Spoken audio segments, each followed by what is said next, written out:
Happy Tuesday.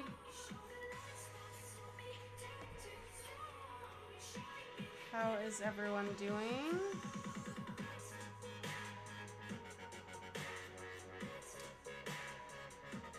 It's gonna be a busy day, busy news day, I think. It's gonna be a lot on the docket, guys. Let me just do the socials. All right.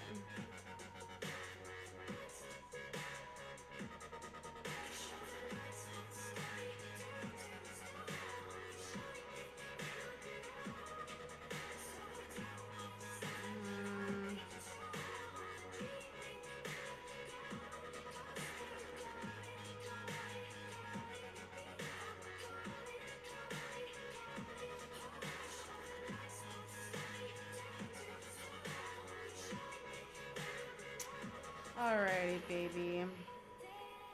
We got lots of politics to get into. We are gonna be on constant Jeffrey Epstein list watch. So if it doesn't get released,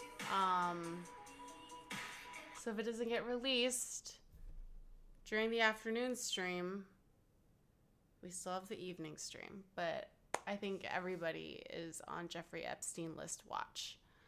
So, apart from that, we've got some crazy shit coming out of Japan. I don't know what's happening in Japan right now, but it's not having a good start to the new year. All right. So a plane fucking exploded. So we gotta cover that. And then, like, the South Korean Oppo chief leader was stabbed. Was he at an airport too? I'm not sure, but he was somewhere in public. So some shit's going on in Asia right now, in that East Asia region. We're gonna cover that. And then, which is crazy, because it's like giving, like, when the longest serving Japanese prime minister was killed by, like, a homemade gun that, like, never happens in Asia. It's giving that. We're gonna be covering this here. South Korea opposition chief Lee Jae-myung, I'm probably saying that wrong, stabbed in the neck while touring airport side. Okay, some shit's going down in airports, all right? And then we're going to cover domestic policy, obviously, and any, like, Israel war, like, updates that are coming in. But as people trickle in, I want to cover some pop culture stuff first, as always, because we wait for some people to come in, and then we get to the meat of it, because I don't want to have to repeat myself, and I don't want people to miss the important shit, you know? Prepare to be amazed as what is this? White Wolf teaser. Tale of Hunter, the White Wolf. Wait, White Wolf teaser with Sebastian Stan and Jenna Ortega? Really? That's so cool. I love them both. Character set to defy expectations in the MCU. Originating from tragedy and leaving a lasting legacy in Wakanda, White Wolf's story promises to be a mind-blowing experience. Introduced in Black Panther Volume 3, Number 4 in February 1999, White Wolf, originally named Hunter, survived a plane crash in Wakanda as the sole survivor, a white baby. Adopted by King T'Chaka, he faced skepticism from Wakandans due to his foreign origins, but became a devoted patriot. Jealous of his adopted brother T'Challa, White Wolf's journey led him to become the leader of the Hattusilims, Wakanda's secret police. In the MCU, the name White Wolf surfaced in the post-credits scene of the Black Panther film, referring to Bucky Barnes. Prepare to be amazed as Marvel Comics unveils the captivating tale of Hunter, the White Wolf, a character set to defy expectations in the MCU. Originating from tragedy and leaving a lasting legacy in Wakanda, White Wolf's story promises to be a mind-blowing experience. Introduced in Black Panther Volume 3, Number 4 in February 1999, White Wolf, originally named Hunter, survived a plane crash in Wakanda as the sole survivor, a white baby. Okay, it's just replaying now. But that's cool. I'm looking forward to that. Because, like, that's it's a whole mess, you know, with Chadwick Boseman gone. It's a whole mess.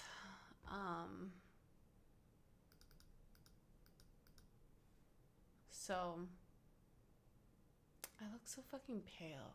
Like I said, like fucking.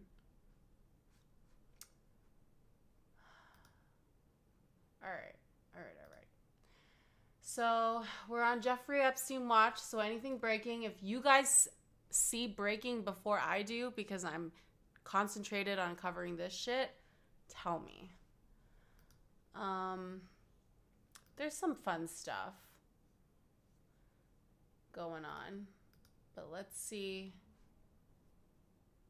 We're going to cover a couple more things before we get into the politics, all right? Some pop culture stuff before we get into the politics. Hi, Blue Cams. It's going well. Happy Tuesday. How are you doing? How's your new year going so far? Second day in. Why isn't this doing anything?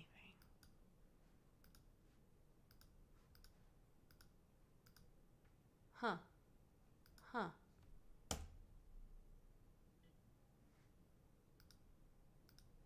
Well, seems like it's not letting me.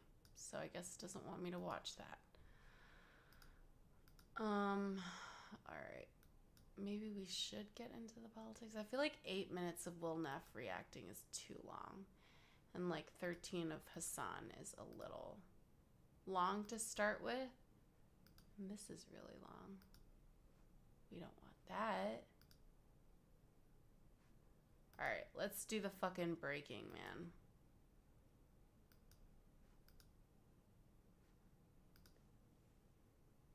Ten minutes. Okay, let's do this. What is wrong with my computer right now? Something's going on. I think maybe I have too many things open. Give me a second, guys.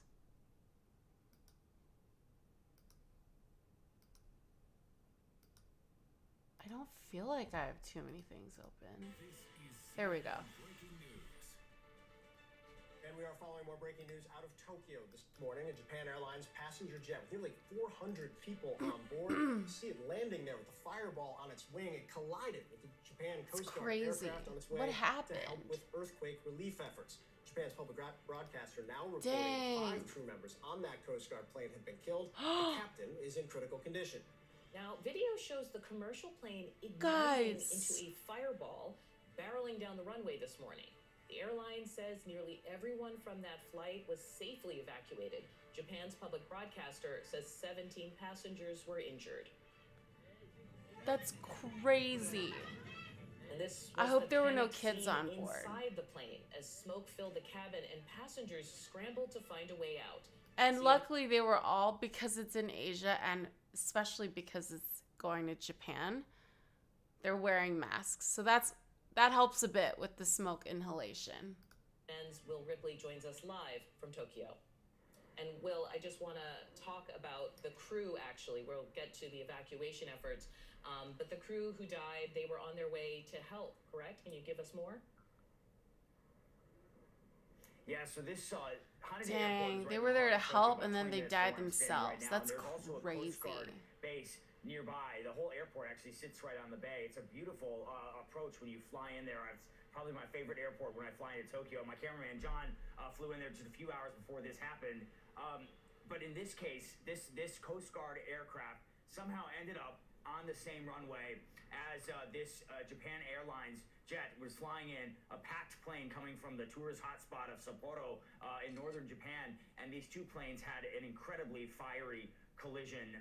We know that, according to NHK, Japan's national broadcaster, 5 crew members were killed. The captain was able to escape, but he is currently being held are currently on life support.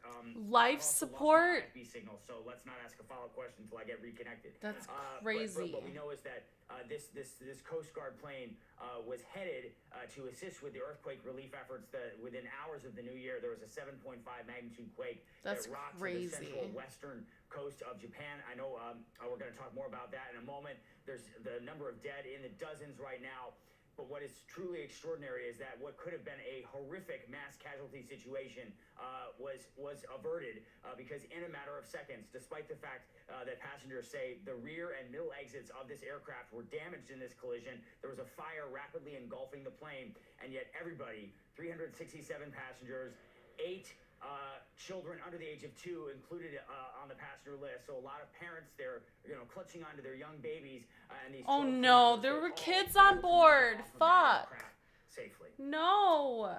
All right, well, I'm Ripley, glad we do they have were follow-up questions fine, we're gonna but ask you. still, We'll what plug the back in fuck? Over the course of the next hour as we keep an eye on the breaking news from on the ground. In the meantime, former FAA safety inspector and CNN safety analyst David Susi is here.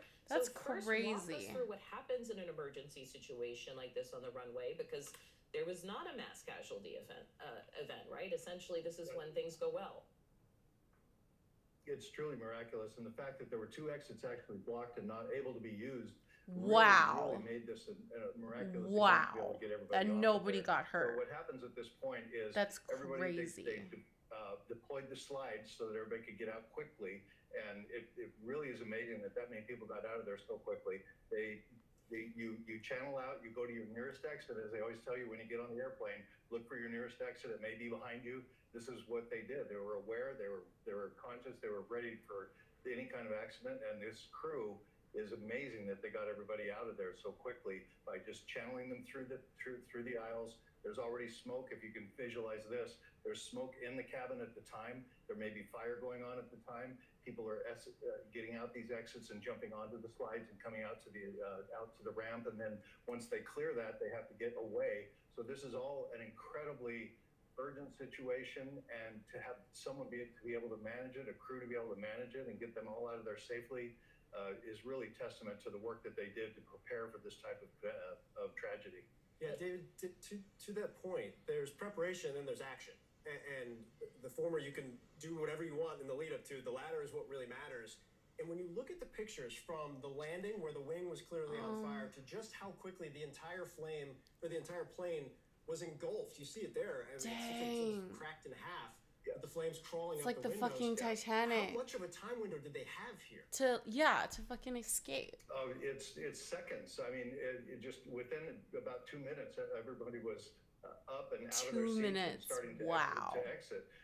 Here's the issue. 90 with this, and the reason seconds? it came so quickly is the fact that it was a solid enough hit or collision. Did that like not only what the center of happened? the Did wing like hit, the but the structure, passengers the include spar, children the main under wing the age of spar 2? is Fuck, cracked. that's You can tell that terrifying. happened because the That's fuel cells- that's fucking traumatizing. Like if that was me, I think I would be terrified. This is how like fear of flying happens, you know?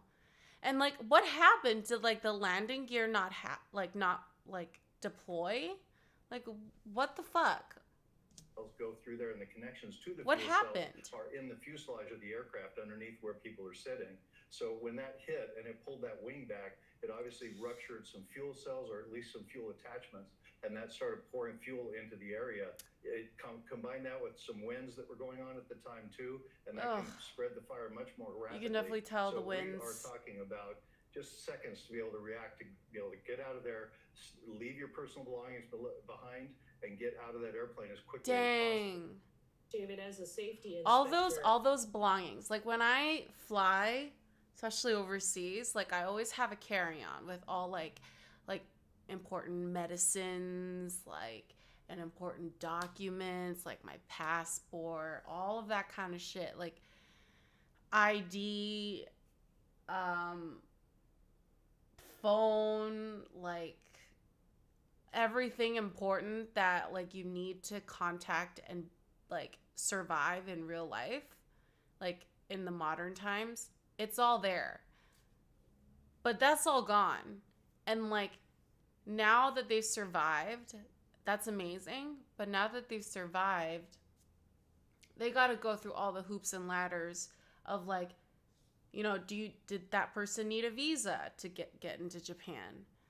How do you get back to your country of origin, right? You often need a passport. How do you get a passport? Is there an embassy if you're from a smaller country, or if there isn't an embassy where they landed in Tokyo, then you're kind of screwed. And if all your money's gone, like, how are you going to do that?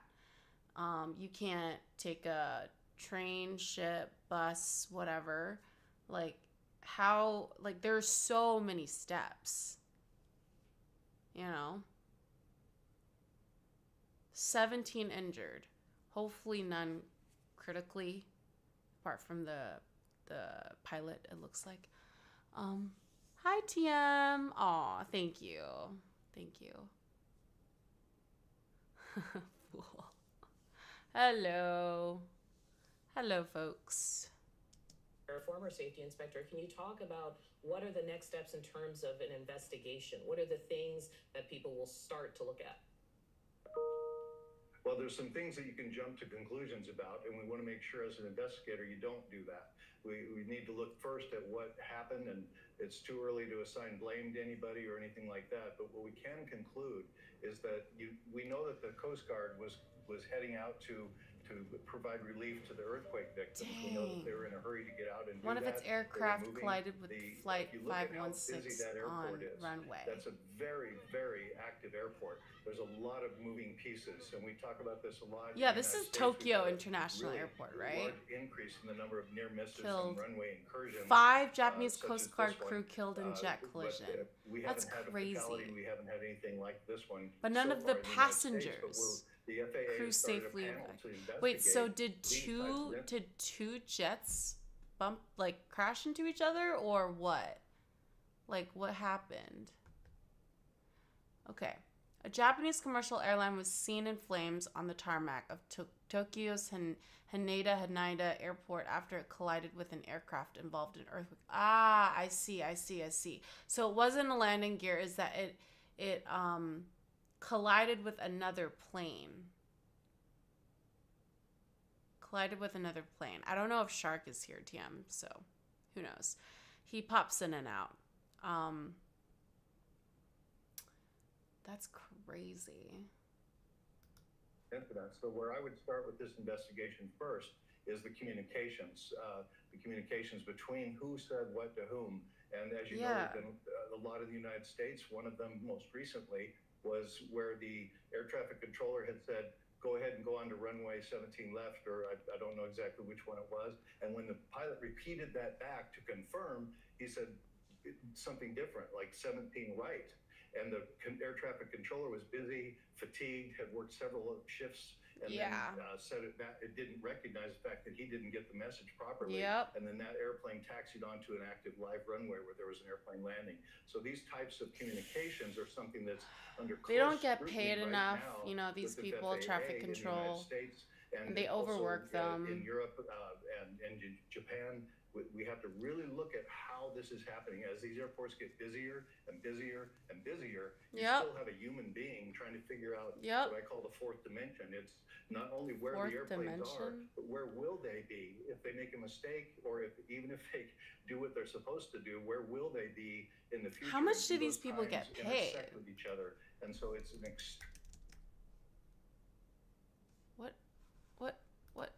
What's happening? What's happening? We really have a lot of efforts. And it's not only where the airplanes are, but where will they be if they make a mistake, or even if they... Why is it doing that? Why? I'm so pissed. My computer is fucking up right now. Look at how this is happening. As these airports get busier and busier and busier, you still have a human being trying to figure out what I call the fourth dimension. It's not only where the airplanes are, but where will they be if they make a mistake, or even if they do what they're supposed to do, where will they be in the future, and do those times intersect with each other? And so it's an extremely difficult job. And I hope that it improves. So we really have a lot of efforts going forward to improve that over the next year or two with the FAA at least and in the international community. David, thanks for this insight. I'm surprised that this shit doesn't happen more often. You know what I mean?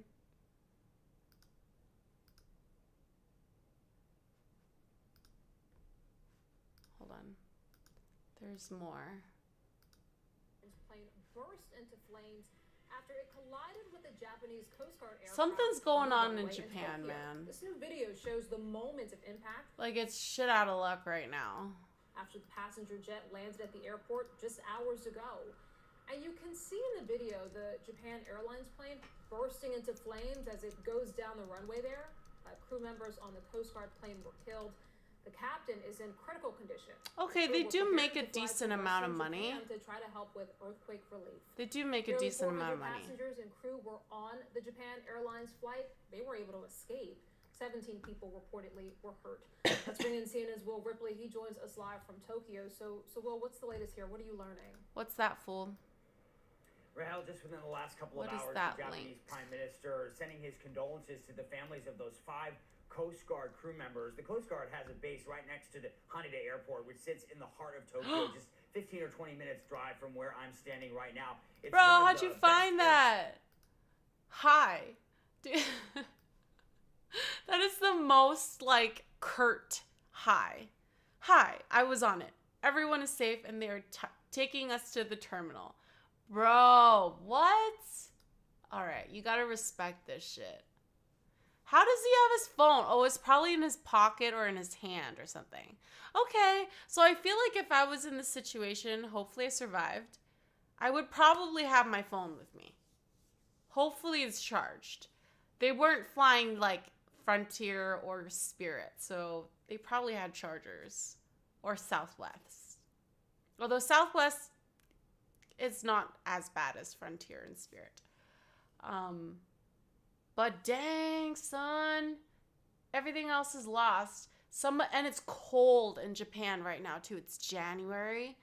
So, like, some of these people don't even have jackets.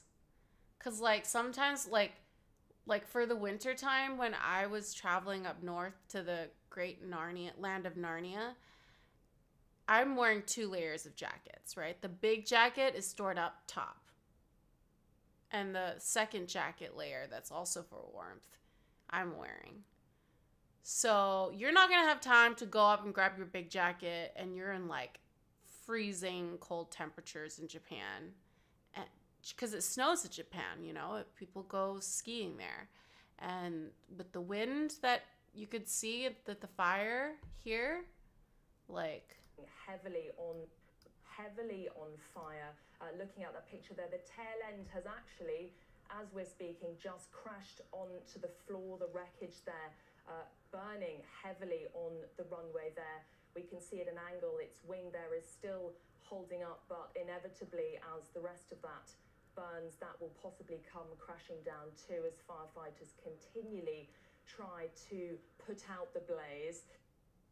Dang. Heavily on fire. Looking at that picture there, the tail end has actually, as we're speaking, just crashed on. Okay.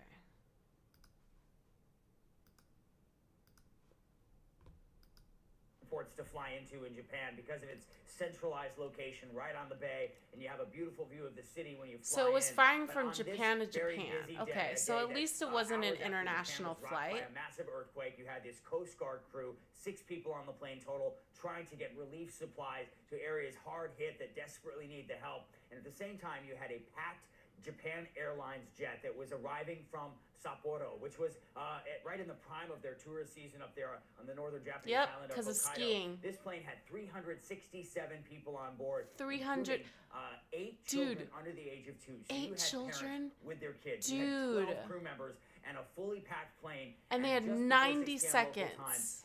as this aircraft was landing on the runway, the Coast Guard aircraft was also on the same runway. How did that happen? That is the focus and going to be the focus of an extensive investigation here in Tokyo. All right, so here on the left panel, it says Japan Airlines flight, 367 passengers, 12 crew members. And then it goes into the second plane, Coast Guard plane, 5 crew members killed, pilot evacuated. God dang. Were all the crew members killed that were on the Coast Guard plane? Like, they were there to help the people, like, suffering and dying from the earthquake and trapped and shit like that. But they themselves died. Like, how bad is, like, that's such bad luck. Nation that prides itself on public transportation safety, a nation that's Yeah. never had a single fatality and decades of running bullet trains at hundreds Yep. of miles an hour, and yet Yep. somehow, for whatever reason, that reason to be determined, these 2 aircraft There's going to had be a very, very big, violent big, collision, that big resulted in a huge investigation. fireball. This Both of isn't the going to fly in planes were Asia. flames in a matter of Sorry, seconds, no and pun passengers intended. who were on the Japan Airlines jet Too described soon. black smoke filling the cabin. They were terrified. Parents, trying to keep their kids as safe as they could, wondering if they were going to make it out alive. A lot of passengers saying they just didn't think that they would, especially when the exit doors, according to the passengers, in the rear and middle parts of the aircraft were not working properly. How did they yet, get through out? The front exit doors, and there's video of this that's emerging on social media. Front exit People, doors? one by one, streamed out of each side of the front of the aircraft, and in just a matter of seconds, all 400 or so people who were on that aircraft made it off alive. 17 of them in the hospital. This might be biased of me, but I feel like if this happened in America, more people would have been killed, because the Japanese people are known in Asia as to be the most polite people, most polite nation, Asian nation or whatever.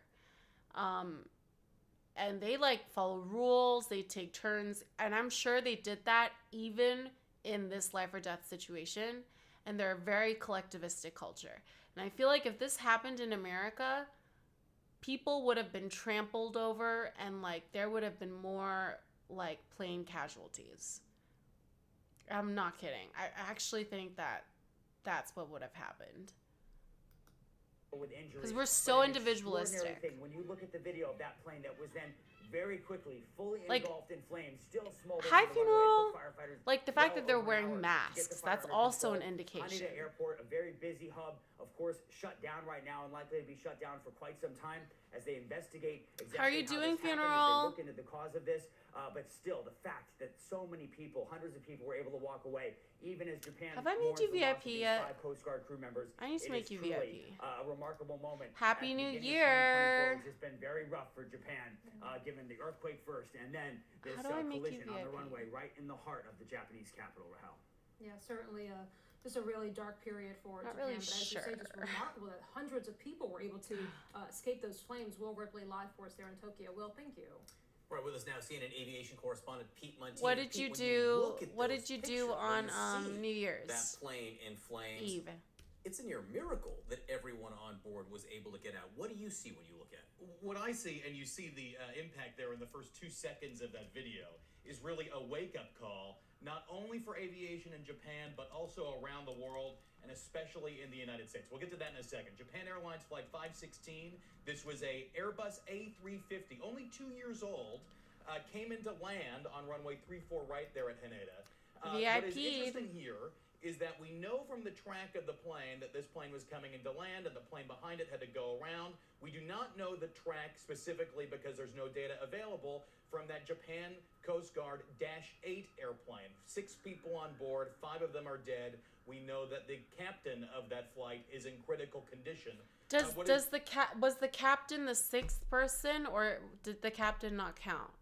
Because if the captain was the 6th person, and he just said that there were 6 people on board and 5 of the Coast Guard crew were killed, that means like 99% of the people on that plane was killed, except for the captain. And the captain could very well be killed too, because he's on life support. Is really striking to me. It still feels is like the, 2023 to you? Communication and the coordination by the crew that made this evacuation so successful. Not just the pilots, but all of the crew, the flight attendants especially. Japan prides itself on efficiency. They got these people out in a very short period of time. There you can see the 2 airplanes. That makes sense, because look at the Coast Guard airplane. It's so much smaller. It's one of those smaller airplanes that and against the huge commercial aircraft, Like, I can see colliding and, like, it dying. Like, people in there dying. But we're only seeing shots of the big plane. I want to see a shot of what the fuck happened to the small plane. Did it just, like, fucking evaporate? Yes, Funeral Leech is now a VIP. Fool. Also just made a chalky cake. Wee. That's fun. Chocolate cakes are fun. I'd like to eat some chocolate. I haven't had anything to eat today.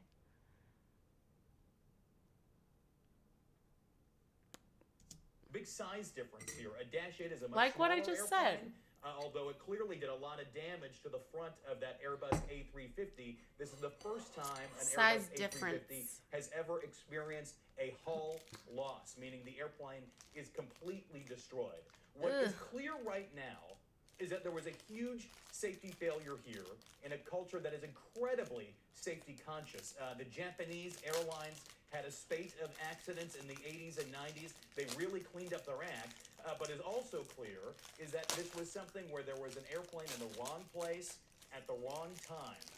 And now the question is where the confusion took place. Was it confusion on the part of air traffic control? Yeah, what the fuck or was happened? it confusion by one of the crews involved in that Japan Coast Guard flight or in that Japan Airlines flight? So this is... Like, fucking doesn't tell you, and even if they tell you, it's inaccurate. Like, that's just not how it works in Asia. In, like, most, like, developed Asian countries that have trains, like, a train being 1 minute late is, like, so rare and, like, completely unacceptable.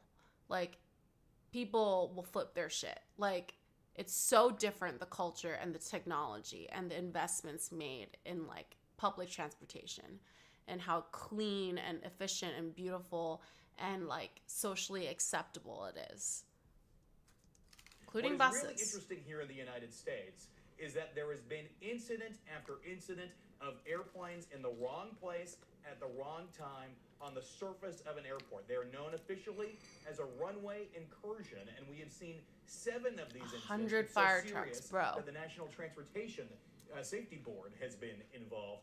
JFK, Austin, Boston, Burbank, the list goes on. This incident really immediately reminds me of the Austin incident where a FedEx flight was coming into land at Austin Bergstrom last February. Southwest Airlines flight was lined up on the runway ready to take off. It was in bad weather conditions. It was dark. It was before dawn. And the FedEx crew caught the error and went around. In this case, of course, it was dark. It was about 5:47 p.m. local time, although the weather was pretty good. And now the question is whether or not this Japan Airlines flight crew was able to see this plane in front of them and why it was there. So a lot of big questions here, and investigators really have their work cut out for them, John. And let's discuss this more and get more analysis on this. Miles O'Brien joining us now. He's a CNN aviation and aerospace analyst. Miles, good to see you today. Unfortunately, certainly a dark day for Japan. I don't like that she's wearing red and then what do you like think a happened here? magenta pink shirt right underneath it. Well, you know, there are Sorry, many, not many sorry. layers of safety built into the system, and She's we very got beautiful down to the otherwise. absolute last layer here in this one, which was the possibility of an orderly evacuation. And I don't want to. I think we can't underscore enough how successful that evacuation was. He's in The Paris. crew did a great job getting them off, and if any group of people collectively would listen to a flight crew It's and Japanese do what they're people. told and follow the rules, it is the people of Japan. Exactly. Who lives there and knows the culture there. That's what they I do, said. in fact, listen to rules and follow rules. That's what I fucking said earlier. Okay, this is why you tune into this broadcast, okay? That was really fantastic, and there was a great demonstration of the possibility. 'Cause I know The this other shit. thing to think about here, Rahel, is there have been decades of work on the part of the FAA and other organizations to reduce the flammability of the materials that are inside the cabin of an aircraft. Good, And this good, is an good. example here, I think, of the success there, that it holds off potential danger from the toxic fumes and the flames enough time. The fact to that there get were so many passengers children, off though. if they listen to the rules. So we can take that away as a half-full look at it. But clearly there's some dramatic failure in the system here, which will have to be How do you get them to fly again? identified and worked on. And how How? do they do that? I mean, once they identify the causes, I would walk never us want to through get how on a plane they again. Officially investigate this.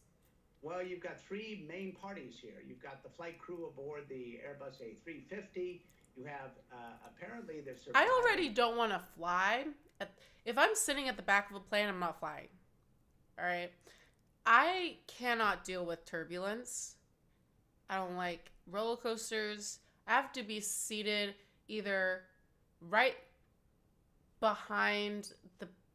I have to be seated in the front of the plane, or to the furthest back. It would be like just behind the wing of the plane. The wing of the plane is the most stable part of the plane, right? Turbulence wise, but like I cannot even imagine. Pilot, the Coast Guard pilot on the Dash 8, the smaller aircraft, and you have the air traffic controller. Look at that. In the control tower. And each of them will have a story to tell. They'll be interviewed separately. And of course, on top of that, what you have are lots of recordings of the air traffic control communications, and the cockpit voice recorder on the Airbus A350. I'm not sure if that Japanese Coast Guard craft was similarly equipped. We'll have to see. Probably not. But the parties involved, it's a tiny plane. who made the decisions in this case, are all present and with us still to sort of sort out what happened, where the confusion happened.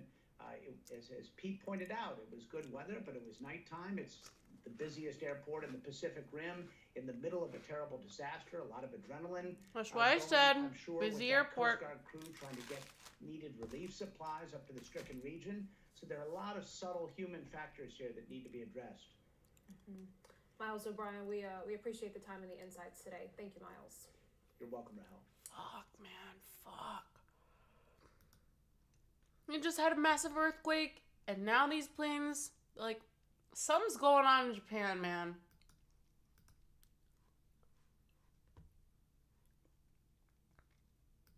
Hello, I'm Lauren Taylor. I'm gonna see with breaking news from Japan. if they show at Tokyo's Haneda something International new. Airport are tackling a serious blaze on board a Japan Airlines Airbus A350 plane.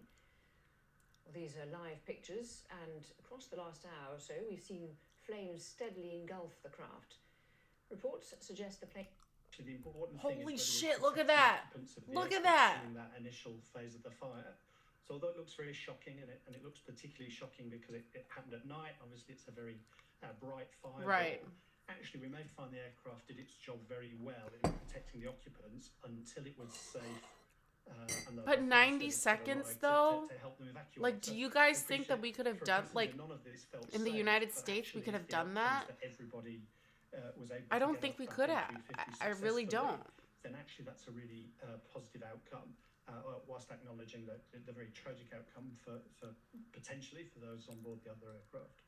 And you were talking earlier about the safety culture at Japan Airlines. Tell us a bit more about that. So it's fascinating that they learned from one of the incidents back in the early 80s or mid 80s.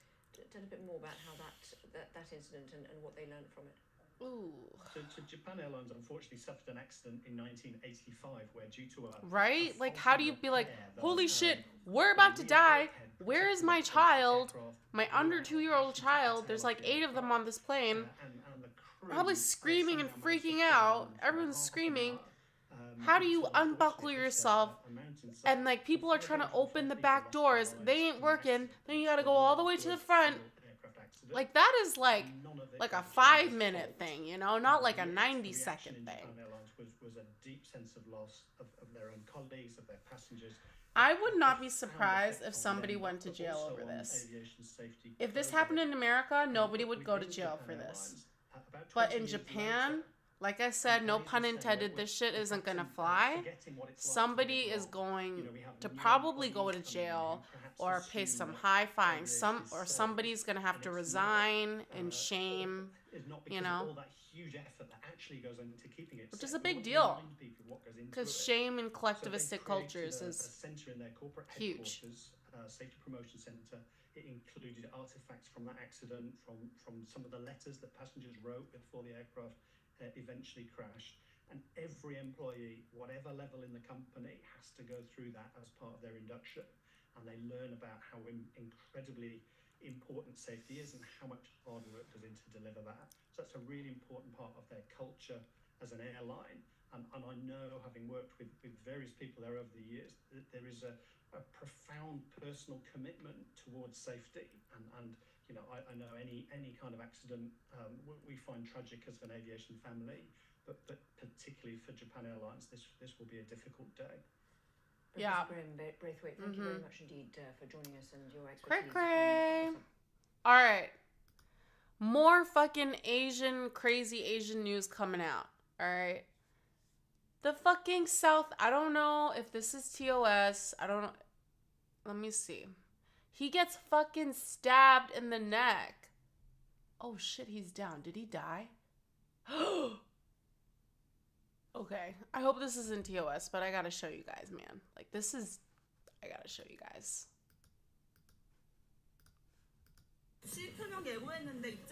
South Korea's opposition party leader collapses after being stabbed in the neck. Wait, hold on.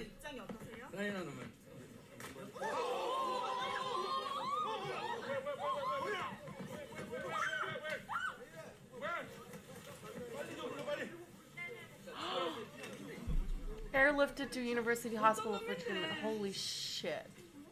Is he out? Is he passed out? He's out. They are holding his carotid or something. Well, we don't know yet. It's probably some protester or somebody like... Okay, we need more info. We need more info. Why? We don't know who the perpetrator is. Was it somebody from the opposition party to him? We don't know. We don't know. It could have been some just crazy person. We don't know why he was stabbed. Oh, he was stabbed by autograph seeker in Busan. But why would you stab him if you wanted an autograph? Maybe he was posing. He was posing as somebody who wanted an autograph. Oh, God. Oh, God. He's probably stabbed with a pin. They're probably holding his carotid so he doesn't fucking bleed out.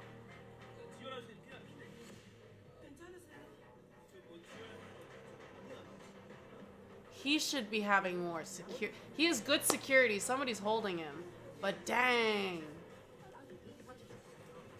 This is, I don't know. Is this guy doesn't even look like security. He just looks like some dude who was there. The attacker reportedly approached Lee asking for an autograph.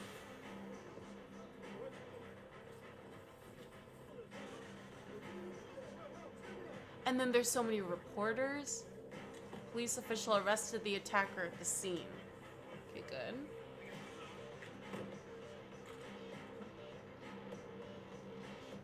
Airlifted after receiving emergency treatment.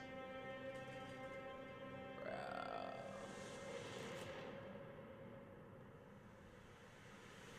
South Korean state Lee's wound is not life-threatening. Oh my god, thank goodness. Because it was a pen.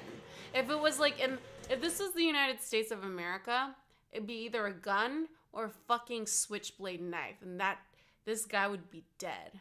It wouldn't have been a pen. It would have been like a fucking gun, handgun, or like knife. I love America, but I'm just being real here, okay?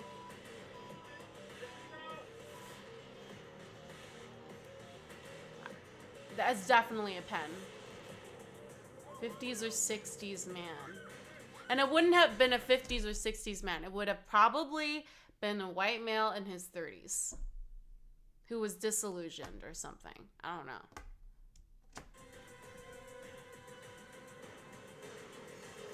Like, what is the equivalent? The motive is unknown, is under investigation. Would this be like somebody stabbing Bernie Sanders? Like a Trump supporter, or like even worse, stabbing Bernie Sanders? An H-bomb fool? Seek charges of attempted murder against the assailant. Oh yeah, he's going away for life, man. Do they have the death penalty in South Korea? Hold on. I'm gonna check that. Do they have the penalty in South Korea. South Korea is a de facto abolitionist state, having carried out its last execution in 1997. One death sentence was handed out in 2018, and 61 individuals remain on death row. A bill abolishing the death penalty was introduced to Parliament but failed to pass. Okay, so they do still have the death penalty. So if he doesn't go away for life, that assailant, he's going to be executed. Because this shit doesn't, again, no pun intended, but this shit doesn't fly in Asia, okay? It can happen in America, and they can probably get off scot-free for, like, being, like, a Trump supporter and being like, oh, I genuinely believed, or something like that, and plead insanity, even though insanity, like, barely works. Like, the percentage of the time that it works, I studied this in forensic psych, it like rarely works, but because of the nature of the situation, it would probably work because it's political. But yeah, this shit doesn't fly in Asia, so I'm gonna keep an eye on this and report to you guys either tonight or tomorrow, whenever they get their investigation done with. Do I support death by snoo? What are you talking about, fool? Funeral. Do you support the death penalty? I think that's the thing that I depart with on the majority of leftists. I wouldn't say I support it. I think it needs reform, but I think that it should exist because there are a very few, so few people who cannot be reformed. I believe the majority of people can be reformed, but there are very few that cannot be reformed that I think deserve the death penalty and the egregiousness of their crimes.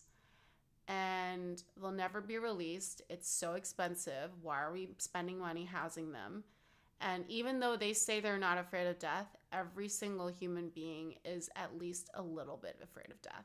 Even if they won't admit it, unlike, especially as like a serial killer or like a murderer, spree murderer, whatever, or rapist or whatever. I don't know, whatever. It's like just the most terrible crime that you can think of, right? In the back of their subconscious mind, every living person is afraid of death because nobody knows what happens next or if there's anything that happens next, right? So even if they won't admit it in like interviews with serial killers, they are afraid of it. They are. It's the ultimate price to lose as a human being is your life. It's the ultimate price. And they've killed before and they know that. They know that. And so I don't think it's murder because the definition of murder is unjustified killing. So a lot of people who say like, oh, it's just like murder by the state. No, that's not true. It's not murder by the state. It's killing by the state. But it's justified in the way where it's like when somebody's trying to kill you and your self-defense, the only way you're going to survive is to kill them because they're trying to kill you. That's justified. That's self-defense. That's justified killing. It's kind of the same shit as that. It's a little different, obviously, but definition-wise, if we're going by definition, it's not murder. All right? Murder definition. I would remember very clearly like talking about this in like an ethics class in philosophy in undergrad. Okay. Murder, the unlawful premeditated killing of one human being by another. So I guess a robot can't kill someone as of yet, unless we amend this definition when robots start to be able to kill each other. This is giving like iRobot. Okay. A verb, kill someone unlawfully with premeditation. And then there's like the premeditation thing. That's why there's different degrees of murder. And then there's manslaughter. You know? first degree is the one that you don't want. That's like premeditated. And then there's second degree where it's like lighter in the sense that it's harder to prove intent, or you can't prove premeditation. So oftentimes people, even though it may seem like it should be charged as first degree, it's really hard to get people on first degree because of the criteria and the law. So a lot of the times, like attorneys, state attorneys or whatever, attorney generals will charge people on second degree instead of first degree murder. Funeral. I support it for murder and rape, but we don't have it in Israel. Oh, Israel abolished the death penalty. When did that happen? I don't think people who do the most heinous crimes and those few of them who cannot be reformed deserve to live. The hard question is, like, how do we weed out the false people who are found guilty? Because that does happen, you know? Kind of like what in Harry Potter, Mad-Eye Moody says about not the Cruciatus curse, the other curse where you control them. The Cruciatus is the torture curse. There's the controlling curse. And a lot of people who said that they did the bidding of Voldemort, they were under the influence of that second forbidden curse, unforgivable curse. But the question is, like Mad-Eye Moody said, how do you sort out the liars? And in this case, in the death penalty, how do you sort out the ones who didn't actually commit the murder but were falsely convicted and then put on death row? Because it has happened where like somebody was executed and then decades later or years later DNA comes out and it was found that they were innocent, you know? So it does happen. So there's like people who argue that on the left a lot of times, like even one life lost it's too much. You can't, that's why it should be illegal. I don't know. I think that's a very good argument, but I still am leaning towards that it should be legal, but it should be very much so like tightened up. And then also the method of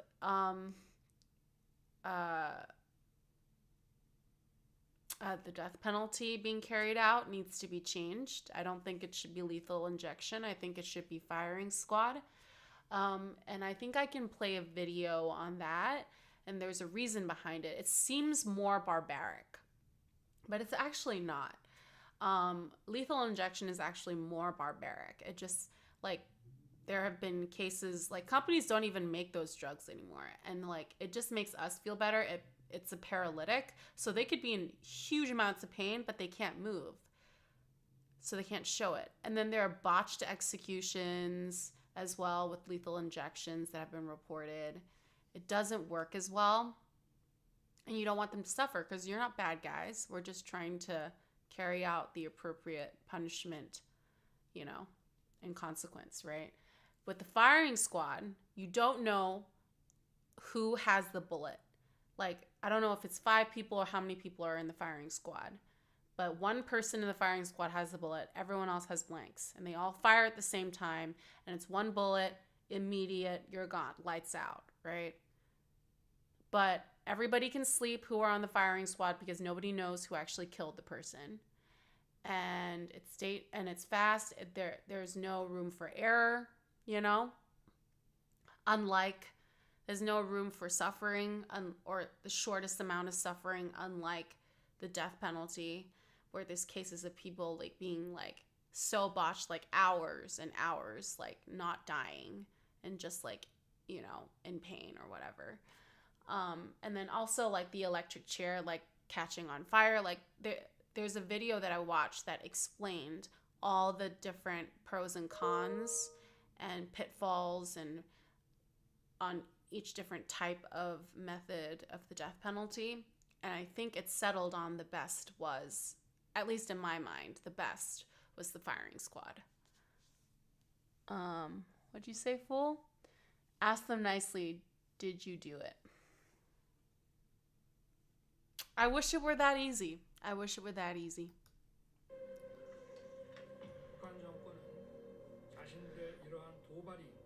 Decried the attack on Lee.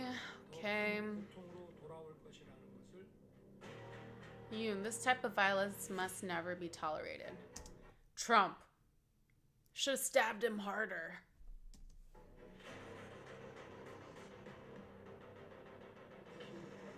It was his fault. Lee's Democratic Party of Korea strongly condemns the attack. Of course. Republicans. Here, if this happened, Republicans, they start doing Oppo research and like releasing like, oh, this guy was doing this bad thing at this time, so he deserved it. He was like, he was not a good enough family man, you know?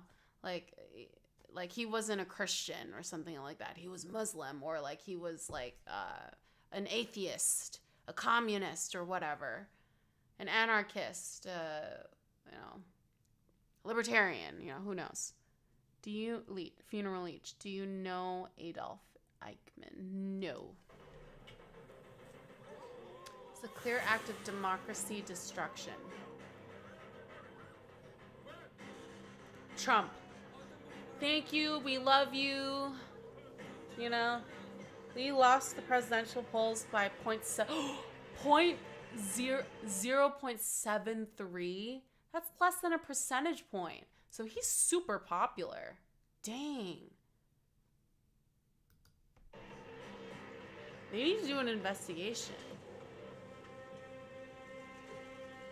We lost the closest presidential race in Korean history. Could it be like a Democratic like plant? Okay, now I'm just being conspiratorial. Lee is expected to run for next parliamentary polls in April. Dude, they're all wearing masks and there are screens between them. This is like Asia, you know, like I said about the plane in Japan, how they were all wearing masks.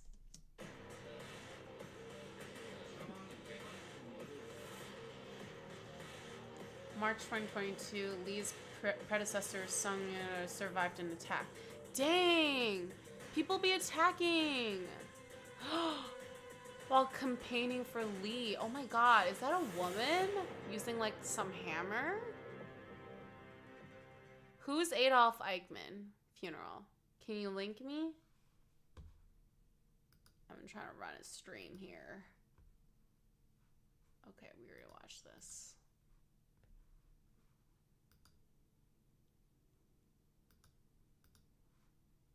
Long list of people with Hold on. Make this louder for you guys. ties to the late convicted pedophile Jeffrey Epstein could be released as early as today. Some people are very, very nervous. The names on this list expected to include 2 former U.S. presidents, one who was kind of immortalized in Jeffrey Epstein's house wearing a dress. Wearing a dress? Shawnee Whitlow. Wait, what the fuck? Surprise. All right, well. Yeah, no, it's not that surprising. Well, here's the deal. There is a list. It was redacted originally, but after a judge last month approved that many of those names will be released. Now, the documents filed were part of a 2015 civil case filed by Epstein by Virginia Giuffre alleging sexual abuse. And as my colleagues listed, many of those names, 2 of was those it names Clinton? former presidents Donald Trump and Painting Bill of Clinton. Clinton in blue dress hung in Jeffrey Epstein's. Former President Bill Clinton. His name reportedly appears in more than 50 documents. The former president fucking Clinton was a degenerate, like a sexual degenerate. I feel so bad for like Hillary. Okay, I hate Hillary, but like from a woman to a woman and like being like, what am I getting? I'm getting a fucking call.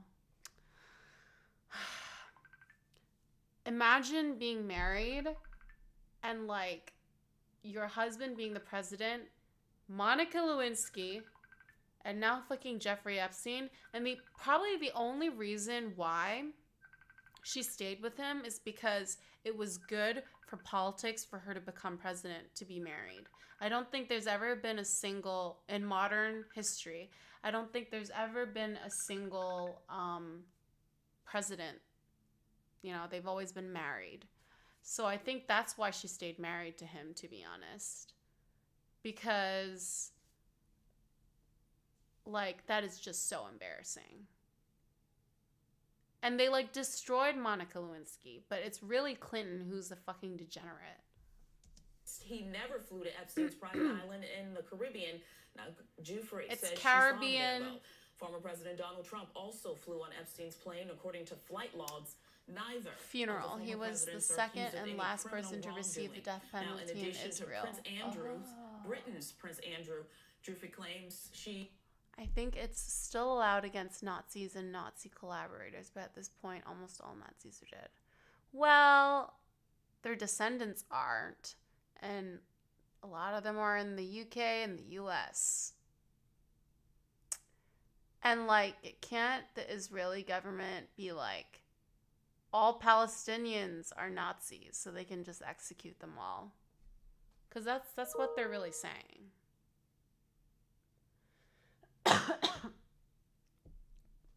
I'm sure they'll find a way.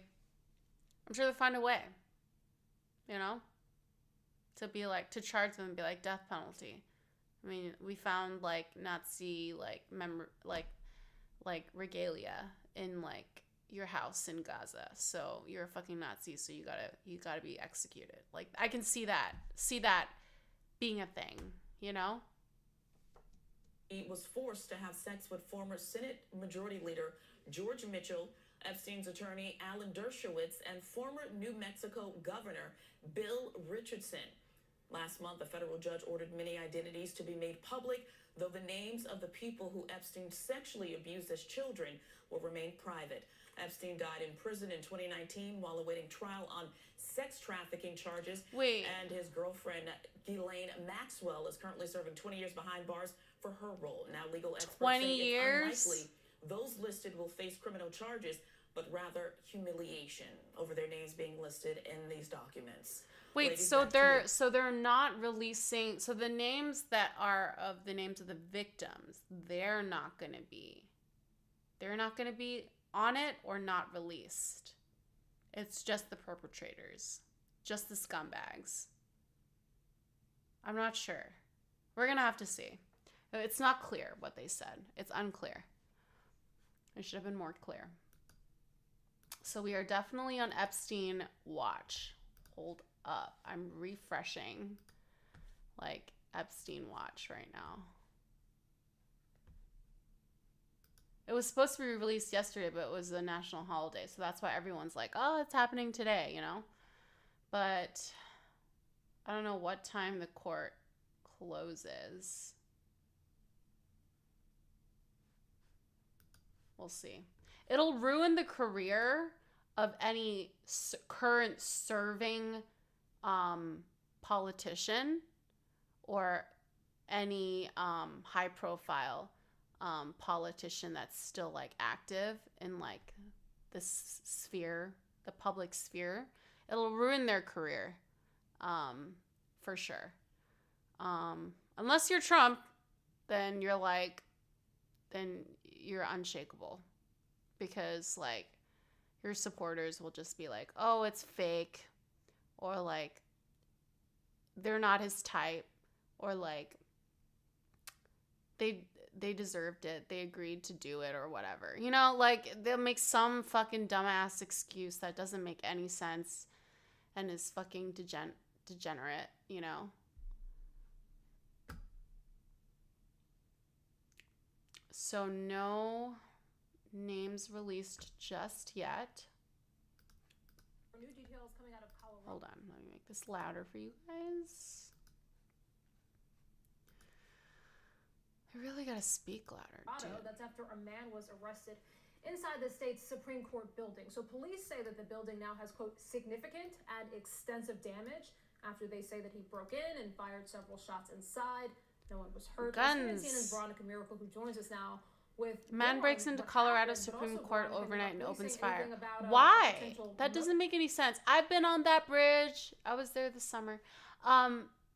It's fucking windy, man. They really aren't kidding about it being the windy city. But why? I don't understand why at night. If he wanted to kill people, it should have been during the day. motive here. Well, Rahel, Denver police are not revealing a motive just quite yet. However, they are saying they do not believe that this is associated with previous threats made against the Colorado Supreme Court justices. As you remember, back in mid-December, the Colorado Supreme Court voted to remove former President Donald Trump from the 2024 presidential ballot. And as a result, they have been receiving threats. Police saying this morning they believe that this is not associated with that incident. Now, this particular incident took place overnight. It happened about just after 1 this morning. They say a man fired one shot into the building from the outside, then was able to gain access and make his way inside, where he reportedly voluntarily surrendered at gunpoint, then was able to access other floors inside the building, firing multiple shots. Funeral. Where causing, is as you said, the support for extensive Trump damage, coming? though He isn't no one even was active injured. on Twitter. And then around 3 in the Dude, morning, police say the funeral. The polls here right now in the U.S., if the election was held today, Trump would be president, not Biden. That's how popular he is. Because of the war going on with Palestine and Israel. Yeah, it's fucking sad. That's the accurate emote. Very accurate emote. Called police himself and surrendered and was ultimately arrested. This building is going to be closed for at least today. Again, extensive damage throughout. Rahel? Okay, but no one was hurt. Good update there. Veronica Miracle live for us there. Veronica, thank you. Last month, the Colorado Supreme Court voted to disqualify Donald Trump from being on their primary ballot, but there is no reporting right now on whether or not this incident was related to that at all. Also today, lawyers for Donald Trump are expected to appeal the decisions in both Colorado and Maine to remove him from their primary ballots. With me now is the Colorado Secretary of State. It's probably related to that. Like, kind of like in South Korea, like the Oppo being like stabbed and like a previous Oppo being stabbed. This is probably some Trump fanatic who kind of momentarily lost it, or a QAnon person that was radicalized by like News Nation, not News Nation. What's the other thing? The News, whatever, and Fox News. Jenna Griswold, thank you so much for being with us. Steven Crowder. We've got no reporting that the incident Alex Jones was in any way connected to the election business. Do you have any information or new reporting on what happened there? Well, thanks for having me on. And at this point, no, we are under the impression it is unrelated, but we're going to. It's probs related, though, guys. You know what I mean? Obviously, it is of concern because just over the last few days, yeah, you've been saying that since the Colorado and the location of it. You were not a party. Come to on, that. You were not a party to that court case, but you received threats after that. Trump is way worse, though. Way worse than who? Biden? I agree. But Biden ain't that much better either. Became a case. What happened exactly? I was actually a party to that case, but I wasn't the petitioner who brought the case. I was actually one of the defendants as the chief election officer and the person who certifies who is on and off of the ballot. But what happened is as soon as who knows, was dude, fool. That's true. Like, Trump is a faux show, was friends with Epstein, 100%. But I think like his supporters would have been like, "That's a win. That's a dub. You know, that's just a dub." But like, you know what would be crazy is if the list came out and Biden was also on it. That would be crazy. That'd be on the news everywhere. To receive a lot of death threats. And when the Colorado Supreme Court acted in deciding that Donald Trump had disqualified himself. Doesn't matter though. Doesn't matter. While they were friends, he could have done shit. So did I. So it's just a atmosphere of political violence that unfortunately is not new. It has been with us since 2020 and 2021, being used to try to intimidate secretaries of state and election workers. But I won't be intimidated. We're going to still have great elections in the state of Colorado. What's the cause of this threat of violence, do you think? Who is Bill Gates, but he just like divorced his wife, so and his wife divorced him, you know, like Congress and high-ranking whatever Republicans across the nation who have not stood up to condemn the rhetoric of violence. You know, all the lies, all the disinformation are used and as like Bill Gates to suppress the vote across the nation. isn't a politician, even though he does a lot of like stuff with vaccines and stuff. Election officials breaching their own equipment. And have really incited a wave of exactly. His wife did that, and like good for his wife, man. Good for her. Good for her to having like splitting with like somebody that you've been with for so long. And I think they have kids, right? They have kids together. But their kids are probably all grown, so it's a little easier. But still, like, and she got a shit ton of money too. So like, it's not like she's like in poverty, you know, and stuck. But like, yo, Trudeau's on the list? Wait, Trudeau he got divorced? Wait, what the fuck?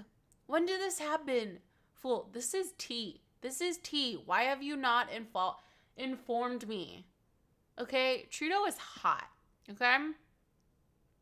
Does he have a kid? Because if he does, he's a zaddy. Okay? Last year... No, I did not. They buried it in America. They buried it. What the fuck?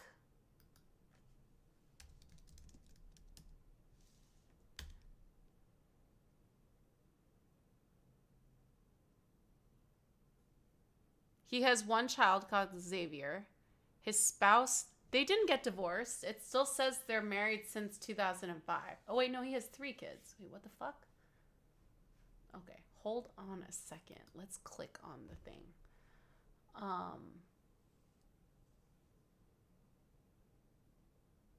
Let's see. He has 3 children. Spouse. They got married in mid 2005, and then it says September 2023. Does that mean they're divorced? What?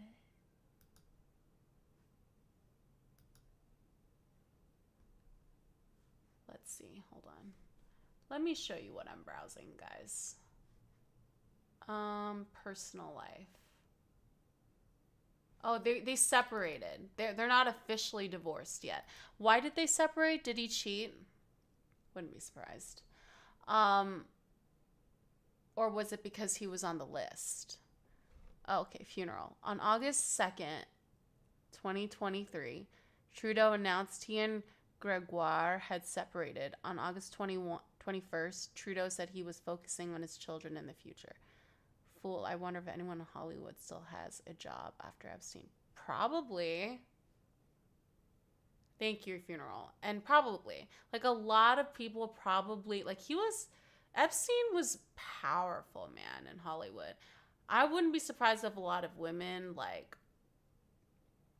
back in the day before Me Too, just sucked it up and just only cared about fame and, like, did what they had to do to become famous. You know? Funeral after many meaningful... I mean, that's just like politician talk, right?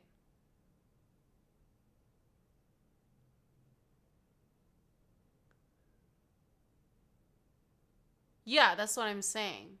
For sure, females too.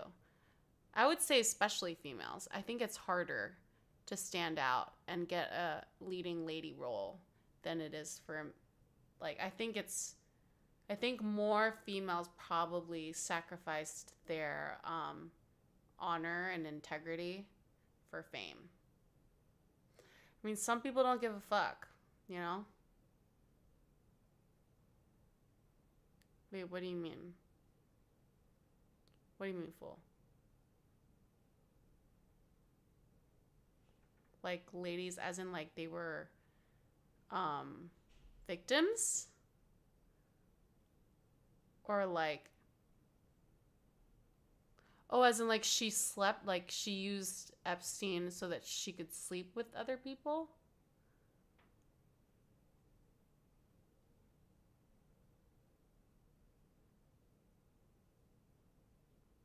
That's crazy. Imagine if like other royalty other than Prince Andrew was on it. Rats. Of course, So Ellen is election on the workers. list. Of And course the she intended is. result is happening. She's A lot of degenerate. election workers have said they will step down or have stepped down, including Colorado seeing a turnover rate of 1/3 of our elected county clerks, the people who run the elections at the county level, since 2020. So Donald Trump his rhetoric is dangerous. And of course, I would say there was not a mistake, or he knew what he was doing when he posted on social media the biography of the Maine Secretary of State. That led to intimidation and threats against her. You noted I incorrectly said you were not party to the case in Colorado. Obviously, you correct me on that. But it wasn't your decision to remove Donald Trump from the ballot in Colorado, and that's what's important. In Maine, it was a different situation where the Secretary of State did have that power. You praised her decision. Do you wish you had the power in Colorado? Of course he did, funeral. God, I hate Nick Fuentes. Didn't he change his last name? Like, isn't he like Mexican or something like that? Qualifications, including of presidential candidates. Or like some minority that he hates? But there is an apparatus in Colorado law where voters can challenge any decision making. So this lawsuit in Colorado was actually brought before I had made any decisions as to whether Trump is on the ballot or off the ballot. It was brought by 6 Colorado voters who are Republicans and unaffiliated. And I think the Colorado Supreme Court got it right. Only 2 courts in this country have looked at the base question: did Donald Trump engage in insurrection? Both of the courts have said yes. And again, I believe the Colorado Supreme Court got it right because I don't think there should be a loophole in the Constitution for a president trying to engage in insurrection or a rebellion against the country. So what's going to happen in the next few days with Donald Trump's name being put on the Colorado primary ballot as we wait to see really when he files his appeal with the U.S. Supreme Court? What are you going to do the next few days?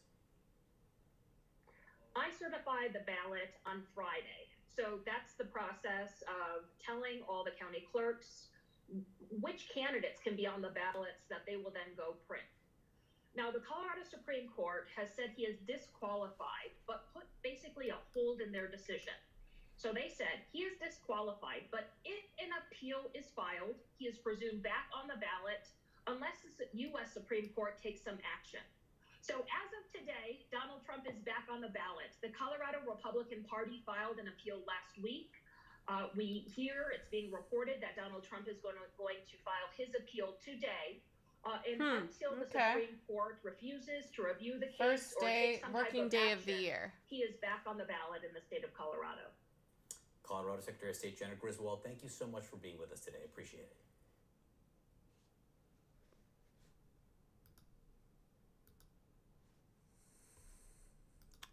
In more somber news, more than 50,000 Americans died by suicide in 2023.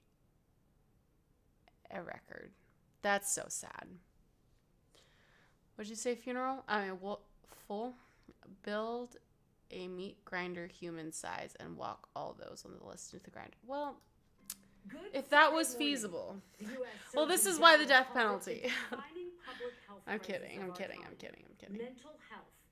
1 in 5 adults experience mental illness every year.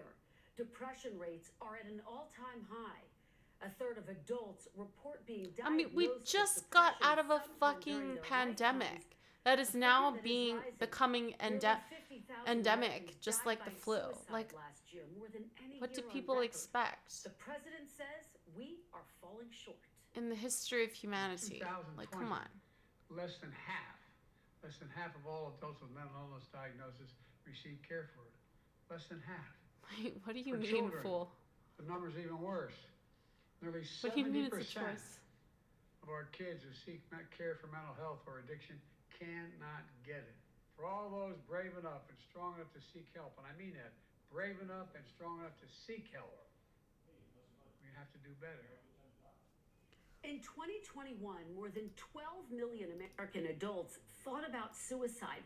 1.7 million attempted it. The youth That's mental crazy. health crisis is overwhelming emergency rooms.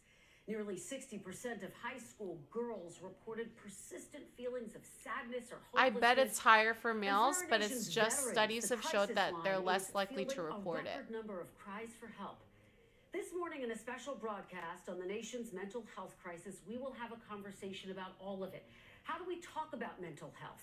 How do we access treatment and care? And maybe most importantly, how do we pay for it?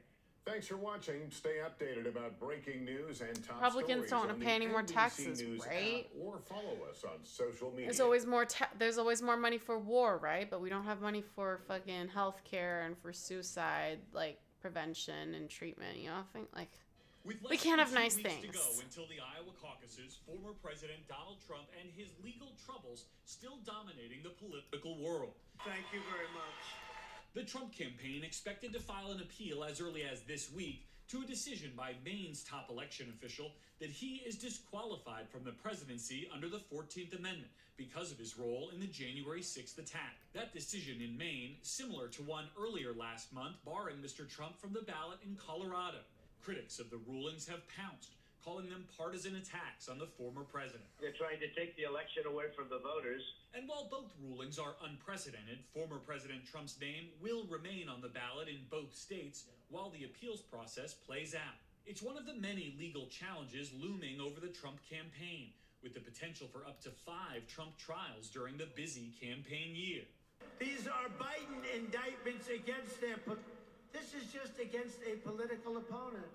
Over the weekend, special counsel Jack Smith urging an appeals court to reject the former president's efforts to dismiss the federal election interference case on presidential immunity grounds. All of it comes as the remaining Republican candidates take aim at the frontrunner in the Hawkeye state. We can't be a country in disarray and have a world on fire and go through 4 more years of chaos. Florida Governor Ron DeSantis, who has bet his campaign on a strong Iowa performance. Donald Trump is running on his issues. Nikki Haley is running on her donors' issues. He's just jealous that his donors are like no longer with him and they're all moving to Nikki Haley. Like he's just fucking jealous. The only one running on your issues. Meanwhile, President Biden on vacation in St. Croix with his eyes already on the general election.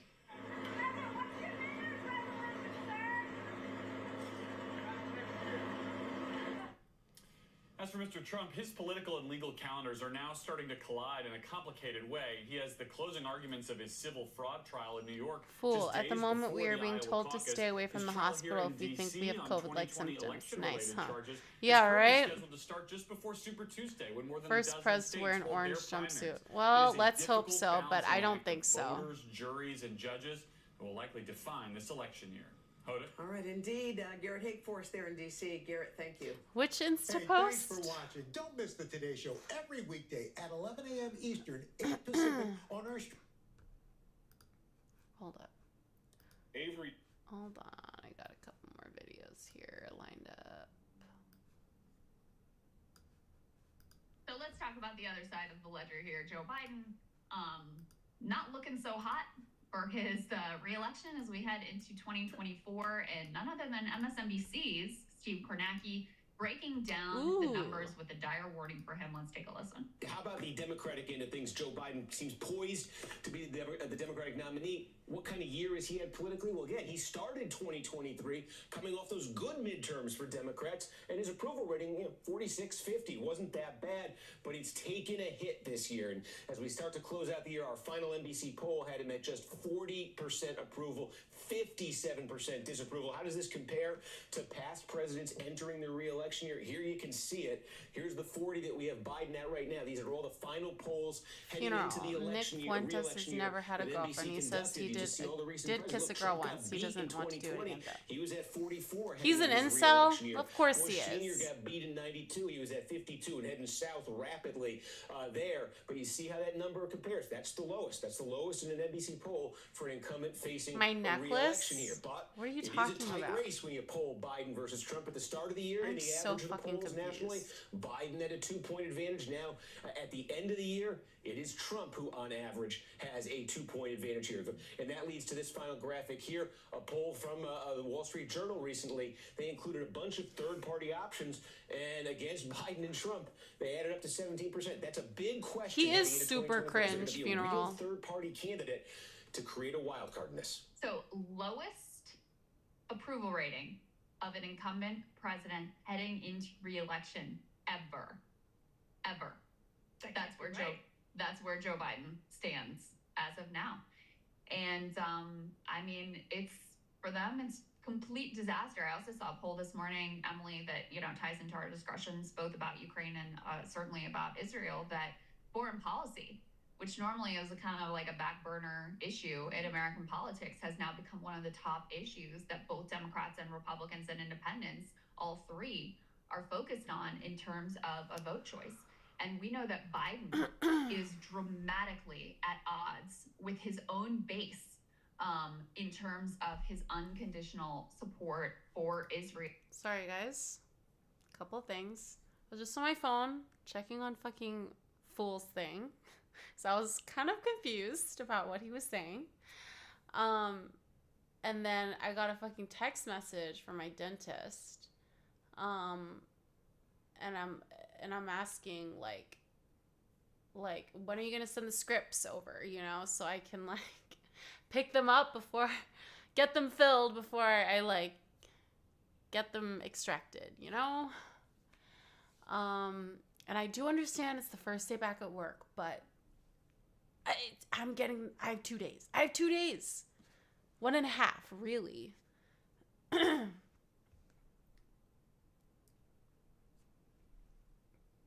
then I gotta fucking do me. I have so many messages that I gotta do. Oh, fuck. Too many messages.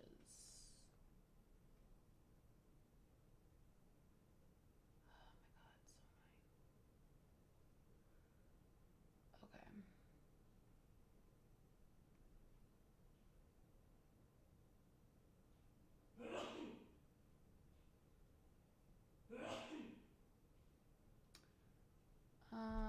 Let's see. Real young voters in particular, Arab Americans, Muslim Americans. Really, there's huge racial divide. Well, it depends. It depends. Israel as well. Like, it's not like I'm going to the doctor, like a primary care doctor. Oh my god, it's so hard to explain full, like the American healthcare system. It's not like going to the doctor, right? This is a pre-planned fucking procedure, and you gotta have, pain management like right after, and because they're kind of like giving me like drugs to like kind of make me not freak the fuck out, I'm not going to be able to go to the pharmacy right after to pick up the medication, right? So I have to do it beforehand because I'm going to be drugged up while they're like taking my teeth out. So that's why I'm so like trying to be on top of like getting them filled ASAP Rocky, because the US system is not efficient, okay, with all this kind of stuff. Black and brown voters much more supportive of Palestinians, much more skeptical of like in Israeli Hong Kong military actions than white like voters. If you need anything emergency general. like medical related, as long as you got the money, on basically every front, and listen, you got it. I mean, in some ways, the best thing. Even on holidays, you'll he find should somebody. Be very much opposed to as long these as you have the money from Colorado and Maine, because I think that the only but there's shot also a really good is public that people system. find Trump even more odious and distasteful than they find him. That's a good point. It's also super weird to see Emily without glasses. The hysteria is about to ramp up when it comes to third-party candidates, and this has been something I've really believed for a long time, which is that RFK Jr. is more of a threat, actually, to Trump than to Biden. And I know that sounds weird, but I really think that the more Trump goes after RFK Jr., the more attractive he looks to some people on the left, because there's been so little conversation about his long support and just like very substantive activist work in the environmental movement and in other sort of anti-corporate spaces over the last couple of decades. And people can disagree about RFK Jr., but there hasn't been a lot of highlighting that part of his record. And if Donald Trump's campaign starts to highlight that part of his record, I think that makes those numbers tick upwards in a way that Kornacki is saying 17% for a third-party candidate. Well, going forward, depending on who stays in the race, who goes independent, who stays independent, all of these different questions that will be hashed out in less than a year now. Today, basically. That is, I mean, I've had like two biscuits. Big independent bids. I'm hungry. If you have, RFK Jr. and somebody else, we saw Jill Stein actually get, not because Putin, controlled the minds of voters in Pennsylvania and Wisconsin, but we saw Jill Stein actually do better than a lot of elites expected her to in 2016, much to the chagrin of those elites. So if you have someone as high profile as RFK Jr. and then someone else, maybe a Cornel West, that gets the type of support that Jill Stein did, you put those two together, that's big trouble for both of the candidates. And I really would expect, Crystal, heading into the spring here, heading into Iowa and New Hampshire just in the next couple of months, hysteria about third-party candidates is really going to start ramping up. Oh, yeah. And I really think that RFK Jr.'s candidacy has been undercovered thus far in terms of its impact. And I agree with you. When he jumped in the race, the snap take was, this is going to be worse for Trump. And that was a reasonable take because his approval rating with Republicans was much higher than his approval rating with Democrats. But I always thought it would be more complex than that because, for one thing, what you're pointing to, negative polarization is so strong that if you just have Trump, because then I have to leave and go outside, go to the kitchen and make something to eat. A reaction from I should eat something more though. Liberal, more on the left. You're going to have an opposite reaction from people who are Republicans, and so those numbers could shift. He's a Kennedy, right? That's a big thing in terms of how people think about him. Yep. American royalty, the Kennedys. I always thought it was very possible that the way people were thinking about him shift. In terms of Israel, but if he died on the margins, but all three in of an these airplane, have basically the same policy, which is unconditional that support. family is cursed. Trump would probably not even been doing the little bit of hand wringing that Joe Biden has been doing. RFK Jr., if anything, is the most hawkish towards Israel and most pro-Israel of all three. But that doesn't mean that young voters who are disgusted with Joe Biden won't vote for, an RFK Jr. or, certainly a Cornel West or a Jill Stein, just out of sheer disgust with what he has actively been doing. It's one thing to have a theoretical position on Israel. It's another thing to actually be there sending the bombs that are being dropped on children and destroying, schools and hospitals, etc. So and it's dangerous if young Democrats in places like Ann Arbor and Madison, Wisconsin, and all over Pennsylvania either vote for someone else or stay home. Let alone vote for someone else, but if they just stay home next November, that is a huge problem in Michigan, Wisconsin for Joe Biden. But Biden's defenders, they've identified the real problem here, which is not the policies, it's not the unconditional support for Israel, it's not the despair, it's not the fact that they feel like he's going to accomplish literally nothing in a second term, which we'll get to in a moment. Put this up on the screen. John Fetterman and other Biden defenders, they see the problem as people who would say a critical word about Joe Biden. They're the real villains here.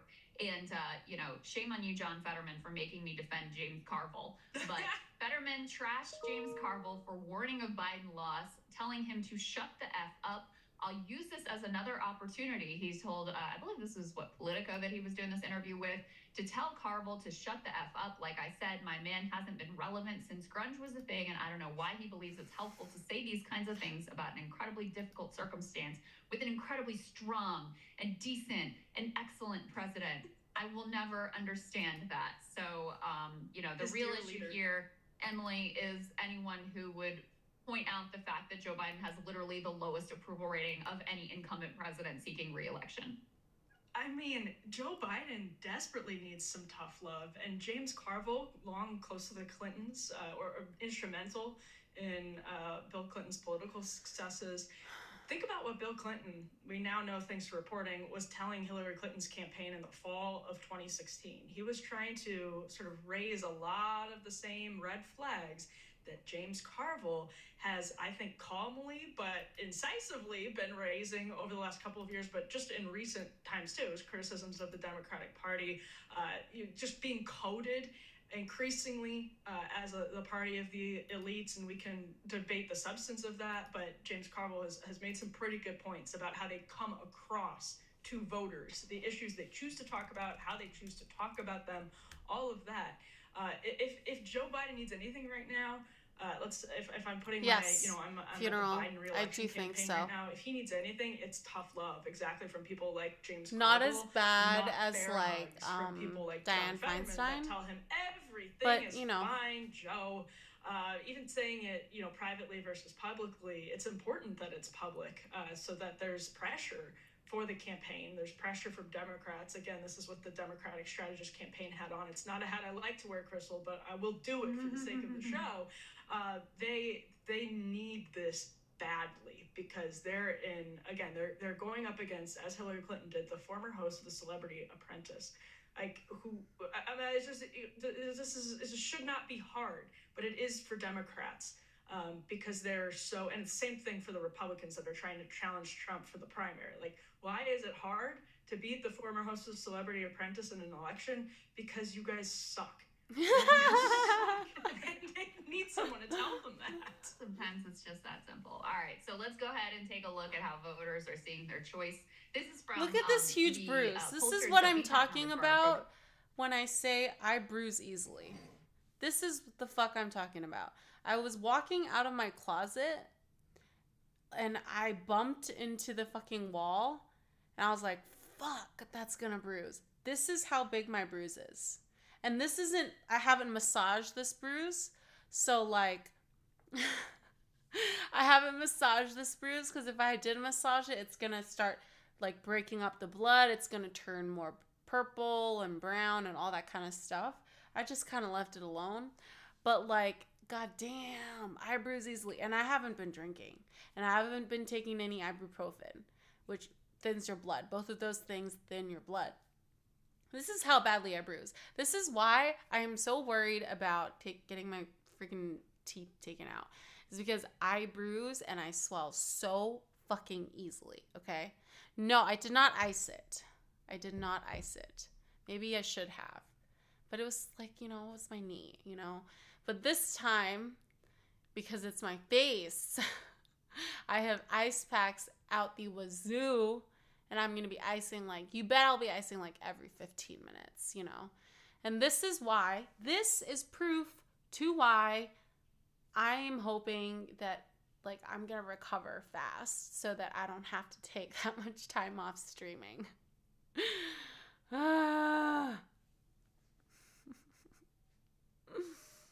Yeah, I scream, I guess. But still. So sad. I'm gonna fucking swell too. Knowing me. Fuck. I'm so fucked. Hopefully they don't botch anything. Hopefully I don't get any nerves or anything like that. Focus groups, jail partners. They do these great word clouds where they ask voters, okay, what do you think Biden, and then they ask about Trump, but first of all, what do you think Biden is going to accomplish in a second term as president? Let's put this up on the screen, and you can see jumping right down at you. Nothing. The number one choice, nothing. They think he's going to accomplish nothing.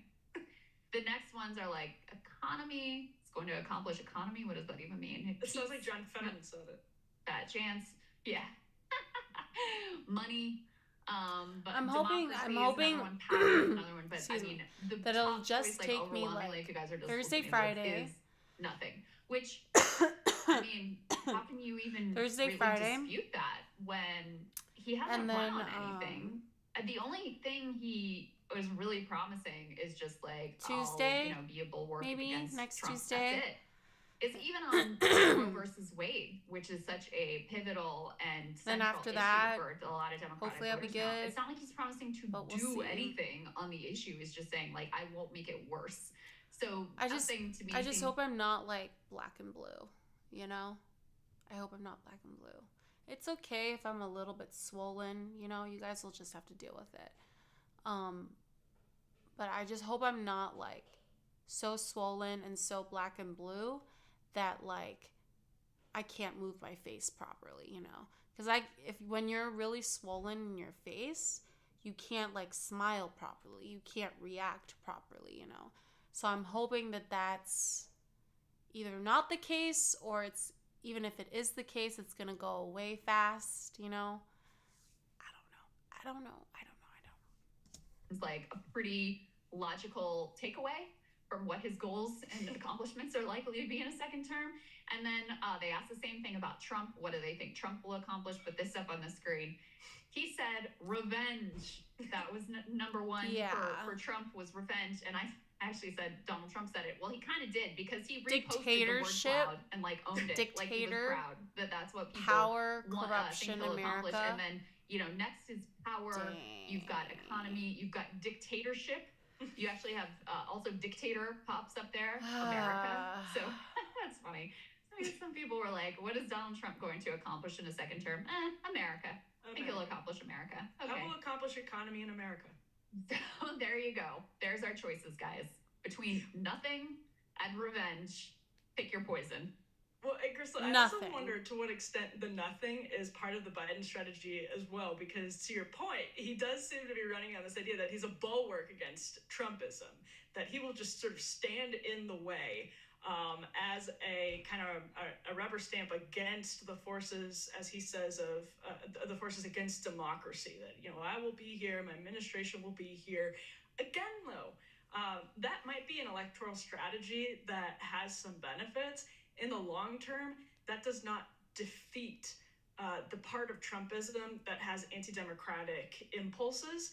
And I think that's a fair enough argument, as hysterical as I think some people who can sometimes be about that case. I think, you know, Donald Trump posting word cloud saying that like, I'm accomplishing revenge is sort of a funny point to that extent.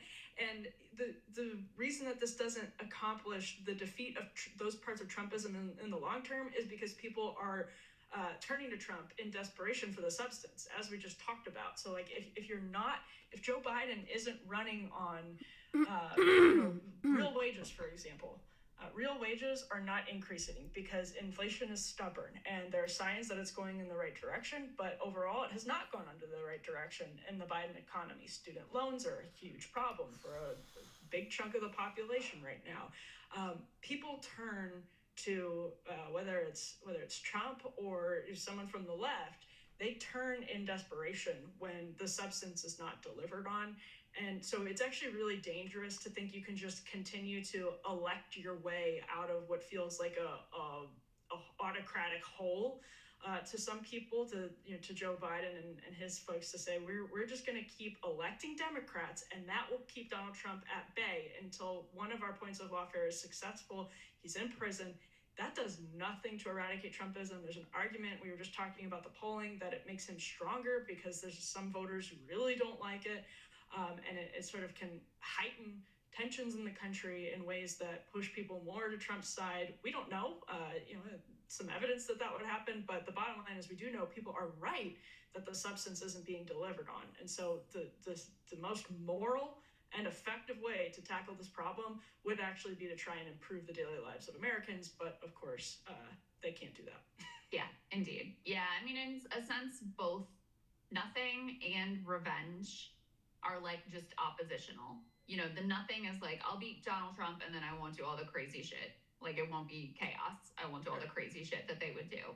And for Trump, obviously, revenge is like, oh, I'm gonna own the libs the way that you want me to, which has always been like a core of his appeal. And again, if people don't have an expectation that these leaders and this democratic system is going to deliver for them in any real way, just an oppositional message holds some level of appeal. So it's not an accident that they both land in that place. Hey guys, if you like that video, go to breakingpoints.com, become a premium subscriber, and help us build the best independent media organization on the planet. That's right. We're subscriber funded. We're building something new. We want to replace these failing mainstream media organizations. So again, to subscribe, it's breakingpoints.com.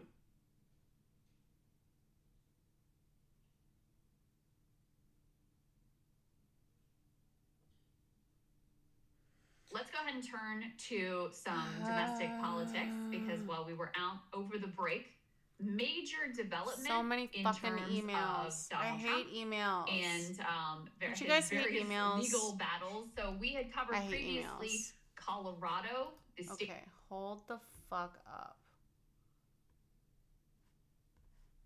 I saw that Israel is apparently retreating some of their troops from Gaza for a break. We'll see. We'll keep an eye on that. Okay. Cops recover suicide note after man drove car packed with explosives into a crowd at Rochester concert. Of He course. traveled to Rochester, New York, in his personal vehicle on or about December 27th and checked in at the Wood Spring Suites in the town of Greece. On December 29th, at about 2:45 p.m., Avery rented the Ford Expedition from a car rental agency at the Rochester airport. On December 30th, between 9 a.m. until about 6 p.m., Avery made at least a half dozen purchases of gasoline and gas containers from different locations throughout the Monroe County and Ontario County areas. That's fucking Thus far, insane. information has shown he was alone when making these purchases. On January 1st, about 12:52 a.m., Avery was operating the rented Ford Expedition eastbound on West Ridge Road. At about this time, 2 Rochester police officers assigned to the concert were on traffic posts and stopping traffic to allow for pedestrians to cross. Suicide by At this cop? time, Was he Avery trying to do sped up, that? crossed into the oncoming lane of traffic, and appears to have intentionally been driving towards the pedestrian crossing. At about the same time, a rideshare vehicle containing 2 passengers in the back seat was pulling out of the theater parking lot and was struck by Avery's Expedition.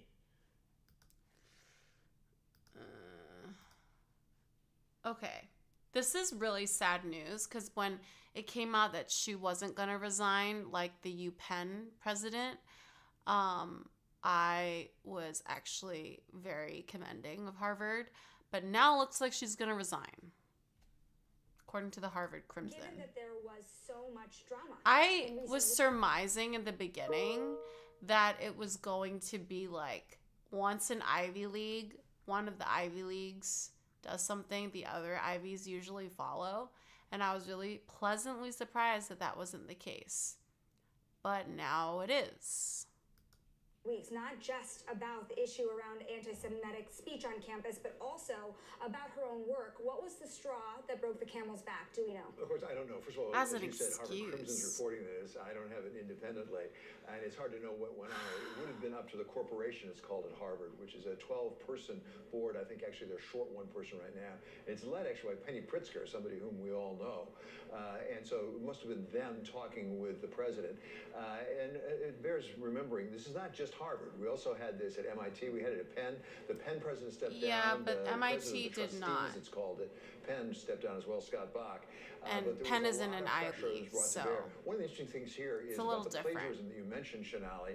We know that the corporation at Harvard just recently. So said I that was they looked right. into My that, instinct and she's on been like exonerated of one any, Ivies claims that follow in fact each she other. plagiarized. Now maybe they found new information, or maybe it just got to be too much of a distraction. I don't know. Well, and David, it also speaks to the fact that it's not really just the Harvard Corporation or the public, for that matter, that factors in here. It's donors as well. Many of them well-known Wall Street names, like Bill Ackman, for example, that have been exerting a certain degree of pressure here. And that has not let up, even after the Harvard Corporation backed Claudine Gay just weeks ago. Yeah, Kaylee, put your finger right on it. There's a governance issue here, as well as other things, a governance issue. We actually had Scott Bach on, the former president president of the trustees at Penn, who did step down, who got pressured by Mark Rowan, it was in the case of Penn, as opposed to Bill Ackman. And he said there's a fundamental question now about governance here. We also have talked to Larry Summers, who was the former president of Harvard, who said, we have to be very careful that we don't have the Congress running these universities, or for that matter, the donors. And I must... Yeah, the donors run the Ivies. All universities, but especially the Ivies. Scott Bach was emphatic. He said the donors can give money or not give money, but they should not determine the academics of the institution. That's up to the board. It's the corporation again at Harvard, and the president and the faculty determine. The fact that it's called the corporation is so dystopian. Really a say in academics. Just decide to give your charitable donation or not. It's up to you. I can't believe it's called the corporation. That's so dystopian. That's so disappointing. That's very, very disappointing.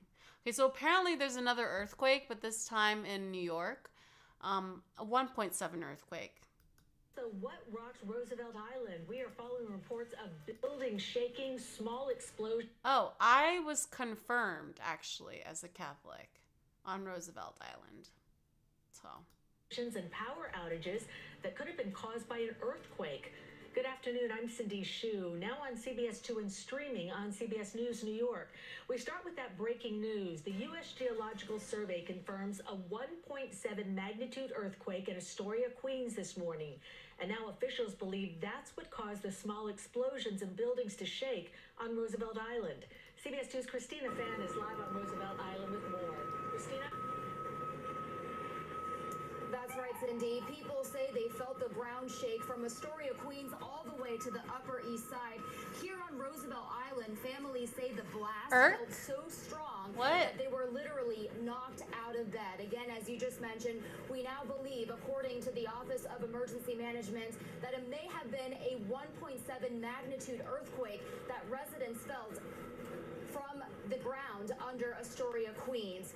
Families started calling 911 just before 6 a.m. Tuesday, reporting multiple explosions that caused their buildings to shake. Aerials from Chopper 2 shows first responders crowded around 580 Main Street, just south of the Roosevelt Island Bridge and Tramway. A few hours ago, Con Edison crews even opened up several manhole covers to investigate. She doesn't have this nothing. command. What is that command? I want to know. And are now learning again from the Office of Emergency Management the tremors may have been connected to a small earthquake registered at 5:45 this morning. Can you make that command full since you're a mod? Or do you have to be an editor? I got really scared. I thought it was in the building that something blew up. So I just jumped up, put some clothes on. Yo, 2024. 2024. And then I just... Yo, 2024 is starting off crazy. Starting off with bangers. Starting off with fucking bangers, man. With explosions, stabbings, and earthquakes everywhere. Like, is this an omen or an indication of how the upcoming year is gonna go? Hi, Shia. Use your face as your footstool? Okay, I can do that. I don't know how, but I can. If you want me to. Shaking and like the bed was sinking, and then we got to the window to see, and there was so many firefighters. Again, the investigation is still ongoing. The FDNY did say earlier it thoroughly inspected the area and could not determine the cause of the shaking, turning the scene over to Con Edison around 7 a.m. Fortunately, no injuries were reported, and Con Edison says no power outages were associated with this incident. For now, reporting live from Roosevelt Island, Christina Fan, CBS 2 News. I miss New York, baby. I miss New York. All right, y'all, here we go. I warned you this would happen. Mike Johnson, who is the Republican Speaker of the House, who is like... We're still on Epstein watch, guys, okay? Else can get their shit together and get enough support. Now, still Republicans are turning on him. Quote, honeymoon is over. Marjorie Taylor Greene goes scorched earth on terrible House Speaker Mike Johnson. Quote, I'm not the Republican team player. Marjorie Taylor Greene told The Hill in a new interview published Saturday, I never have been. That much was made crystal clear throughout the rest of The Hill's one-on-one with the Georgia Congresswoman. In the lengthy interview, Taylor Greene absolutely destroyed House Speaker Mike Johnson, whom she called, quote, terrible. He went from having a voting record to literally a month later going against his own voting record and being Speaker of the House, Greene said. She added, quote, literally all of a sudden talking about doing things that he had literally voted against only a month before that. And you know, that was unacceptable to me, and it still is. Specifically, Greene trashed Johnson for putting forth a continuing resolution to fund the government after previously voting against it. I love that's her big gotcha. Also breaking by BBC, Hamas says its deputy head has been killed in blast in Lebanese capital Beirut. That's crazy. That's crazy. I hope nothing starts in Lebanon, man. Continue to have a federal government. I have a lot Disgusting. of Lebanese friends. Well, I have some. I wouldn't say a lot. That was the whole reason why Kevin McCarthy got Enough arrested, was working with Democrats and worried. passing a clean continuing resolution, Greene said. And you know, for me, I was like, what a hypocrisy. A doesn't belong there. You just say, what hypocrisy? Not what a hypocrisy. What? Oh, this woman. After an initial rift between the two, Greene had outsized influence during McCarthy's speakership. That has not been the case thus far with Johnson. Oh, gee, I wonder why she's upset. Whose spokesperson told The Hill, Speaker Johnson takes into consideration the input of each and every one of the members across the conference. Greene went on to make clear that Johnson has a long way to go towards winning her over. Quote, honeymoon is over, she said. So again... That would be nice. My feet are a little bit chilly. So it would be nice to have somebody warm them up. I want to reiterate this. She's now going scorched earth. Why? Because, quote, Greene trashed Johnson for putting forth a continuing resolution to fund the government after previously voting against it. All right, so in other words, look, they have these budget fights, right? And they try to negotiate the terms of the budget so that you can get a majority to get it passed. But the parties are so far apart now that the Republicans want all these cuts to all these different programs, and the Democrats say, hell no. And beyond that, even if it got through the Republican House, it would die in the Democratic Senate. I have if the few far right got what they wanted in these bills. that are so close. You have to live in that reality fly back and forth. Deal with the world as it is. Fuck. And so that means that fly back the far and right's not forth going to get everything they want. They're just not. You're gonna have to be the a little more U.S. nuanced to and a little more Lebanon quite reasonable. frequently. So, because they couldn't iron out terms for a deal, what do you default to in that scenario? Here's what you do.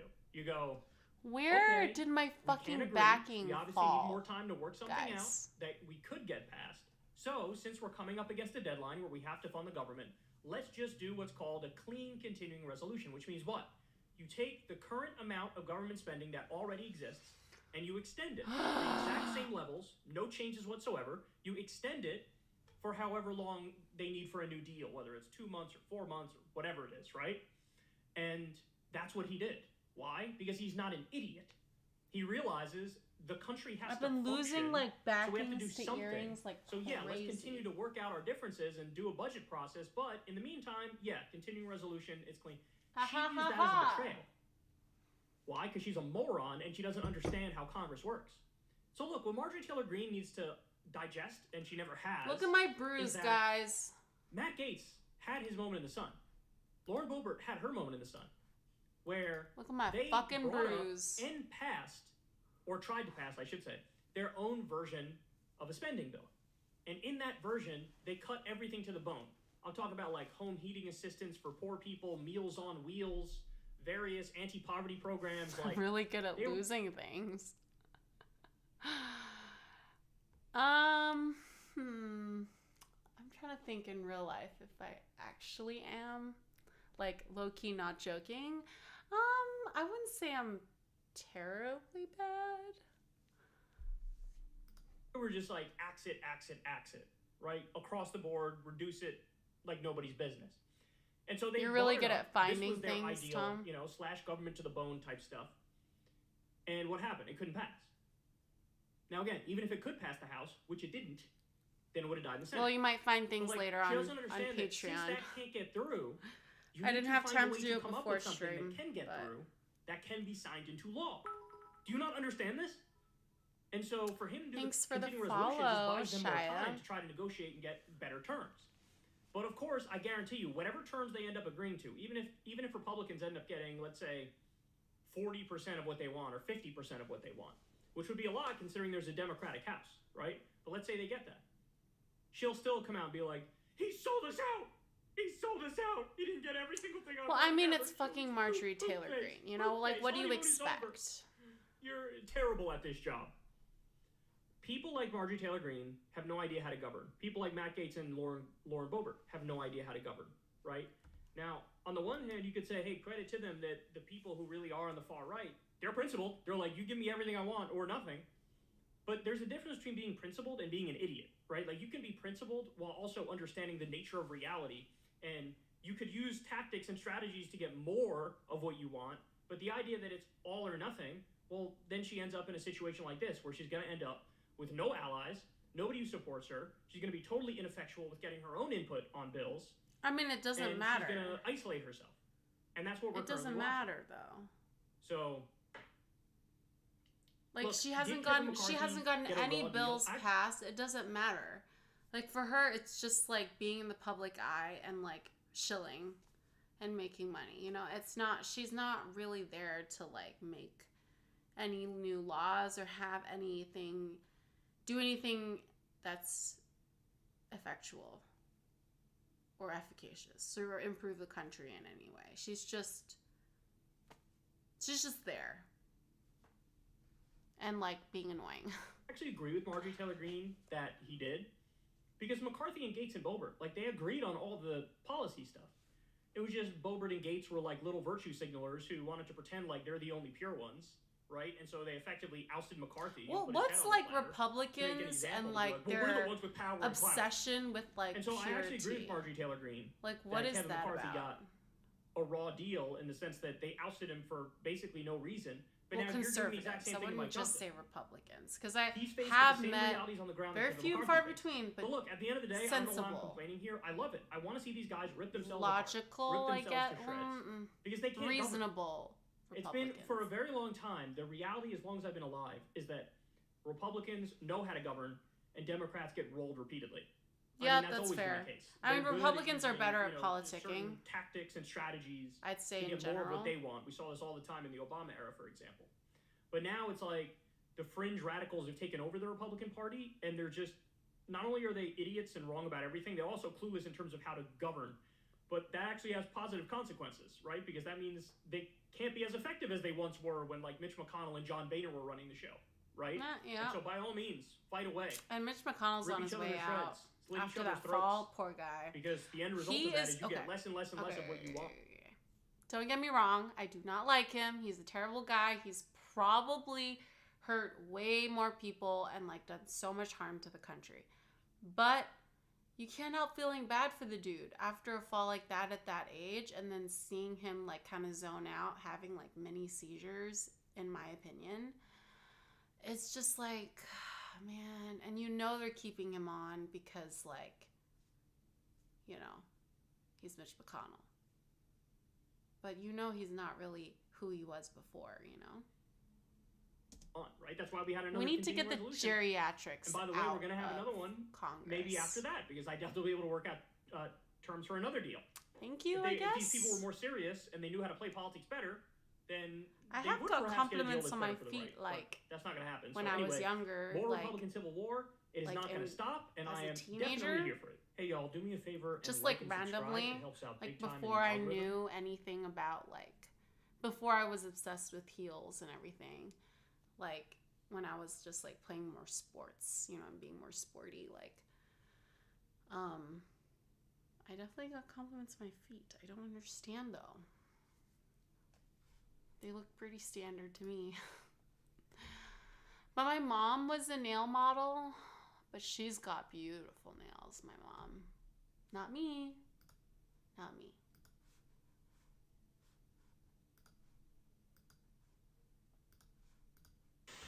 That women didn't like me enough that I thought maybe I'm supposed to like men. Dude, me too. Because I was like, maybe I'll just. I was be like, there gay. must be something wrong with me. Okay, what happened? That's the point. You end up finding out. That's it. That's literally it.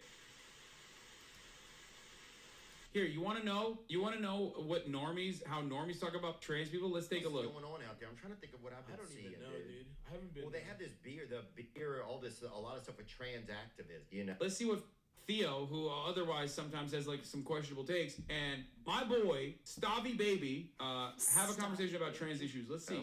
These are normies for the most part. Yeah, and it's got to be.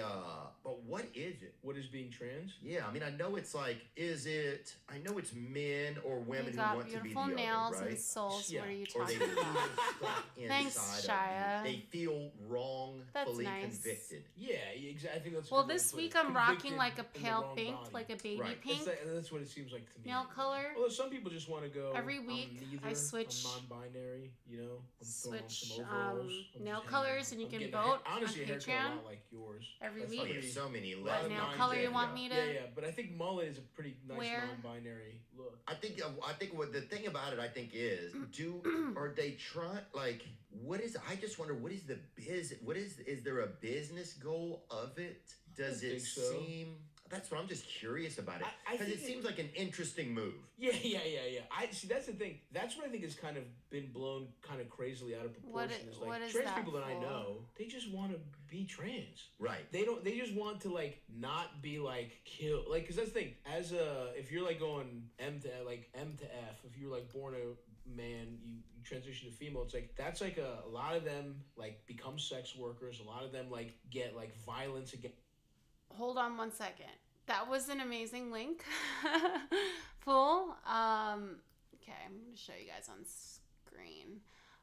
Trump, flashback, Trump to New York Magazine in 2002 about Jeffrey Epstein. I've known Jeffrey for 15 years. Terrific guy. He's a lot of fun to be with. It is even said that he likes beautiful women as much as I do, and many of them are on the younger side. No doubt about it. Jeffrey enjoys his social life. Dude, that is so sus and disgusting. Ugh. Against them, Yeah. guys who feel like they've been either Gross. tricked or like whatever, and it's like scary. It's like a pretty scary thing to. It's a pretty like tough lifestyle, and they're just like, hey, I just want like not to be killed and to be like basically respected and to be able to go to like the doctor. And I just don't. It's such a low percentage of people too. That's what it's crazy to me that we're having this discussion. That's the part to me is interesting. Like, It's who such a cares? small.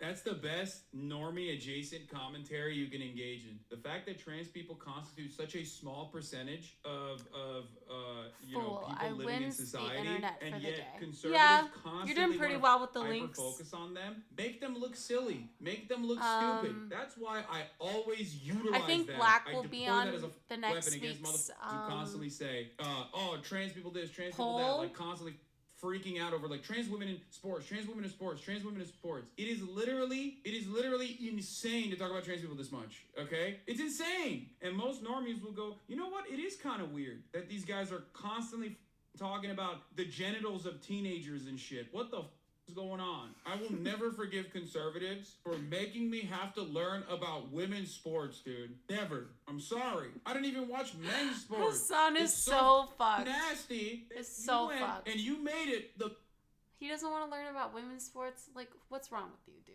What's wrong with you? major point of contention, and now I have to learn stat about.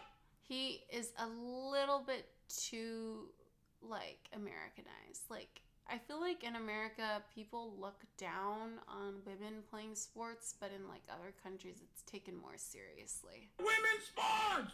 And I wonder, are you helping trans people buy, like, Bud Light? Like, is this the move to help? Because I totally understand what you're saying. Like, imagine if you feel that way, right? Imagine if you really feel it, right? Yeah. Now, I think there could be a difference Fucking gold between people who are really nice feel it, and colors. also now if they're commercializing it or if they're sensationalizing I often it so wear those much colors that in a real mind life. that isn't sure now adapts to it to, like, have a Maybe you'll see my cause, 'cause gold people skirt will- sometime.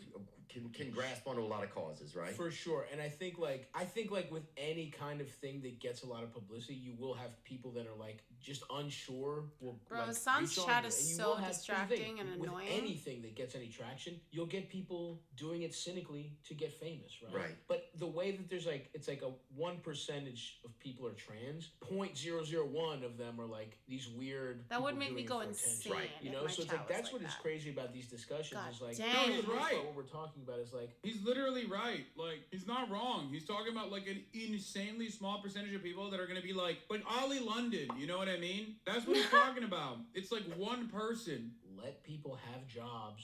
You know, like just let them have basic. The way I look at it, right, is like just let them go about their lives without facing discrimination. And like, who gives a Yeah. Who care if cares? somebody like Who cares? who's born a guy wants to chop their dick off? Yeah. Why does that bother you? Because And I do think find I a think little it ironic bothers where I it's think like, it bothers especially- conservatives because they're afraid. I think fear. Studies have shown that fear is a huge thing in conservatives, and how like they're afraid that they themselves are gonna be like subconsciously they themselves are gonna be turned gay or something like that, or they themselves are gonna be attracted to trans women.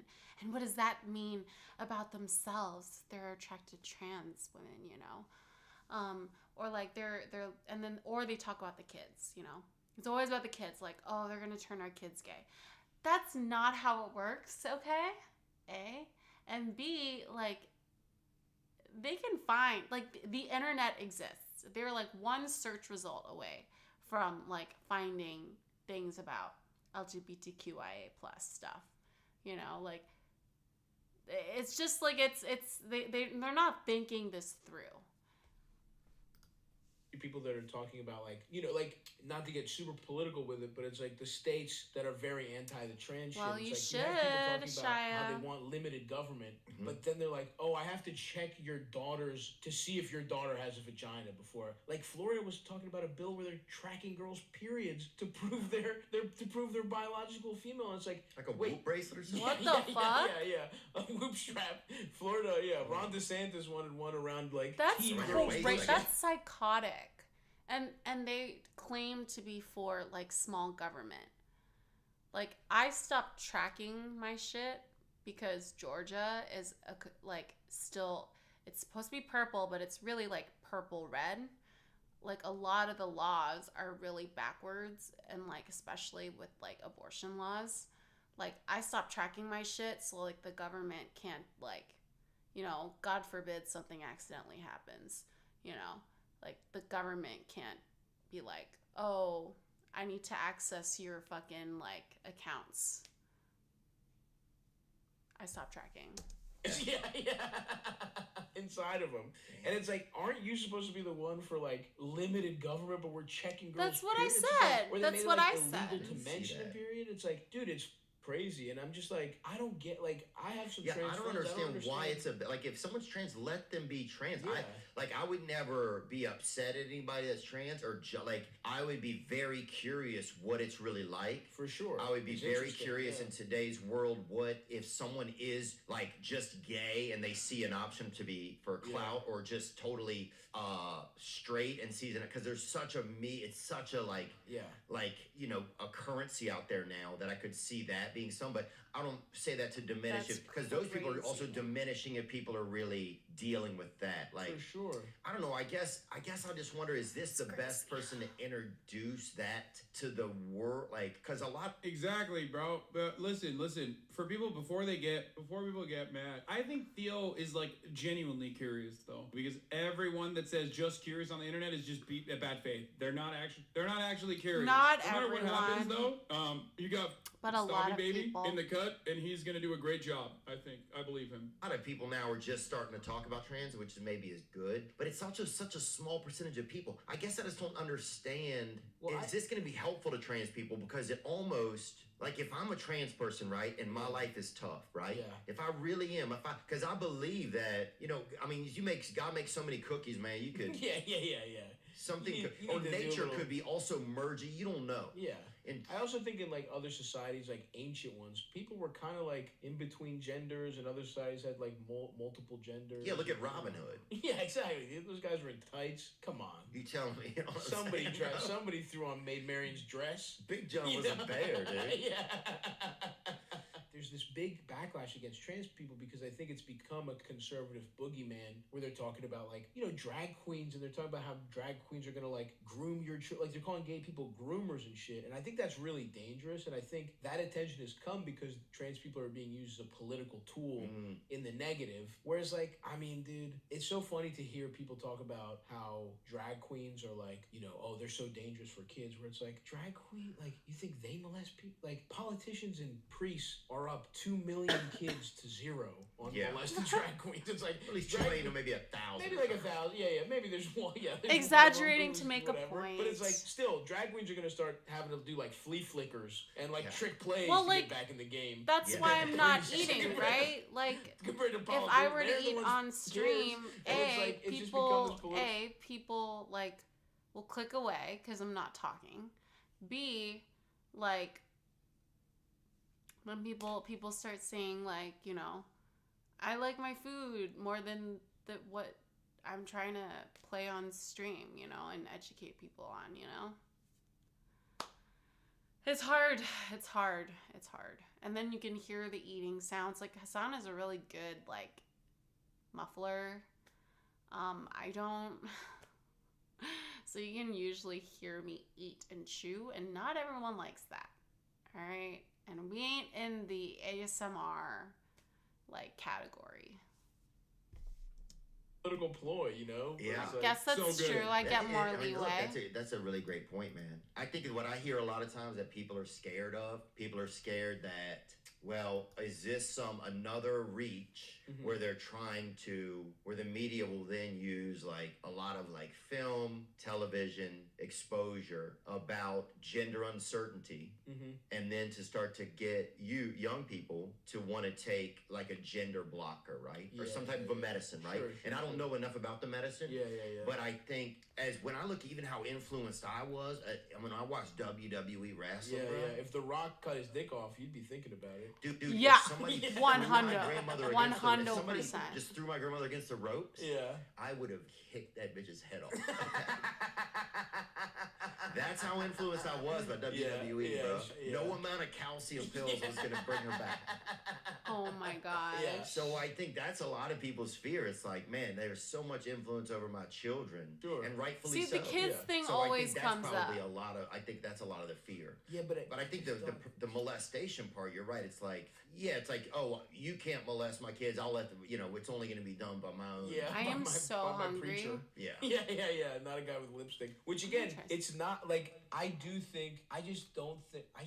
I'm not convinced. Or is that too dark? Numbers is that too dark, guys? Where it's like all of a sudden like all these kids are transitioning because they think it's cool. I think it's so hard to do that. Like people would say that about like look at this sports, right? Or like they would talk about that swimmer, who like was trans, then was like a much better swimmer as a woman than she was as a man. The idea that you would cut your dick off to win college swimming, you really want that bronze medal in college swimming that bad that you're gonna chop your nuts off? I've said exactly those words. Or not those words. He's a little bit. Well, some people are. Some people are willing to do that, verbiage, but especially in like the Olympics. Some people are willing to do that. They want the glory. So to do anything might be weighing you down. To do anything they need to do to get the glory. It's kind of like the whole Jeffrey Epstein thing. Like, probably back in the day, a lot of women want to make it in Hollywood as the leading lady, and they got to sleep with some producer or director in order to get the big role. And I'm sure there's a lot of women who would do that for fame. Same with, being trans. It's a little more extreme with trans, but I can see, like, one person doing that, I'm not saying the majority are doing that, but I can see that happening. But I think that's not the majority of cases.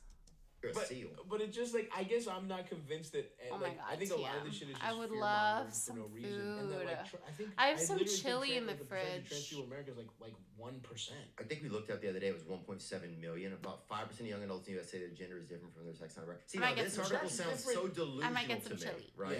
5% of youth. It could be They asked 100 youths in Brooklyn.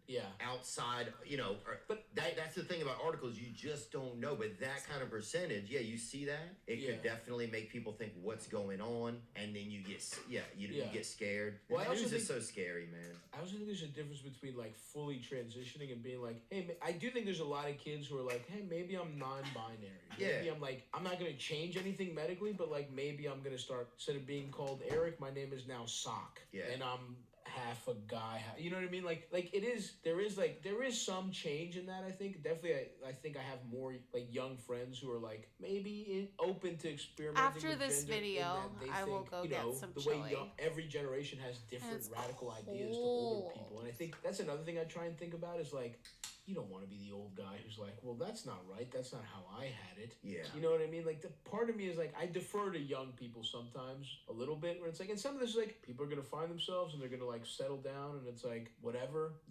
Those percentages might like drop or whatever. But it's just like, I think this shit is kind of like fluid and like always changing. But ultimately, I don't think it's dangerous. Like, that's the thing. It's like, who gives a if somebody wants to change their name or like be perceived as something else? I don't understand why you care. Yeah. Oh, I don't think that. I feel like Yeah, a lot it's of not people like probably the- don't. it's not like the government But I is think if it forcing came you to to a be point where then trans, a you know? kid could go get, say, if I'm 14, right? Yeah, sure. And I don't know how I'm feeling, right? Yeah. Maybe I'm gay. Maybe I'm straight. Maybe women just don't like me, bro. Yeah. I mean, there was times when I was Oh, younger yeah. when I thought that women didn't like me enough that I thought maybe I'm supposed to like men. Dude, me too. I was like, maybe I'm What there is must be going something on? wrong with me. Yeah. You know? Yeah. That maybe, and in my head somehow I'm messed up. I'm not messed up, but I am. Okay, what happened? Did you suck a dick? Are you gay now? No? Exactly. That's the point. You end up finding out. That's it. That's literally Yeah, and it, you like okay? experiment, you know, like it's normal. It's normal part of growing up. It's a normal part of being in high school, being in college. You experiment with your sexuality. It's normal. How else are you gonna find out? That's how this works. Like, a lot of people will think about, like, sexual confusion that they've experienced in their earlier days, right? And then take for granted their straightness as a default position, not realizing that, like, no, you're just straight. You know what I mean? Like, you did that. You questioned it, and then you figured it out, which is exactly My what feet are most people go cold. through. They The are, entire part of the Shia. conversation actually revolves around the conservative effort to stop wondering the if I other should put on side some from even heels. existing, so that when you do question it, you go, no, turn that's up the illegal. heater, That's not maybe? allowed. I'm straight. I'm a cishet man. No. I don't even want to think about the other shit. So that, you know, you live a sheltered life of fear and you repress your sexual urges. You repress your desire to express your gender. That's the point. But of course, sexuality and gender is a personal part of your existence. And no matter what happens, it ends up rearing its ugly head if you try to repress it. Okay? That's how that works. That's why all the southern states are like the #1 states for gay porn and trans porn. You know what I mean? I'm just not seeing things clearly. Yeah. You know, and for sure. No, I'm with you there. Sure. I don't know. It's definitely interesting, and I think we've had some good thoughts about it. Yeah. You know, some good like discussion about it. And I will say, just from like, I've hooked up with some people who are they them, non-binary. I've gotten some excellent they them pussy. Damn, really? yeah, absolutely. Wow, bro. No joke. The best head I've gotten is a tie between two they them people. It was awesome. Damn. Yeah, it would probably traditionally appear. You know, they if you saw them, you'd probably Oh, go, yeah, "That's that a leap girl." year. You know what I mean? But still, Oh, yeah. Yeah. So shout out to they them pussy is very powerful and it's out there. The Lord's leap. Yeah, That's it, baby. exactly. Okay. You'd like to clean them daily? That'd be nice. Or a massage. That'd be nice. Okay. I'm gonna play this and we're gonna try to be quick about the chili. But I don't wanna miss it. I don't wanna miss this video. I'm trying to think.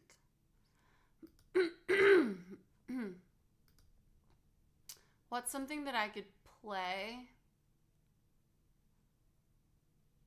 We could either do Charlie or we could do fucking Jordan Peterson. This is a longer video, so I'll play it just so I have more time to make my chili, okay?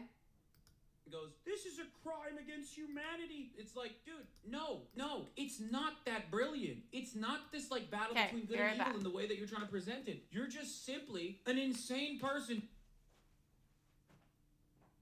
We haven't watched a lot of Joseph Rogan. We haven't watched a lot of Jordan Peterson, and for good reason. But Joseph Robinette Rogan, he's been falling off a little bit. Now, I just want to warn you guys ahead of time. Jordan Peterson went on this broadcast with one intention, and that is he wanted to trigger the libs, okay? He said it, so just remember that. Remember when you watch this, when you get like upset about the things he's saying or whatever, but like it's literally the purpose, the main purpose of this. So we decided to have this conversation because of what's going on with you in Canada. Oh, yeah. And that your clinical psychology license is in jeopardy because you have opinions about politics that they disagree with, which is a very dangerous and bizarre turn of events. Well, it's your fault, actually. You know, I told you, I think, a week or so ago. What the fuck are you wearing the ugly ass suit, bro? We talked about this.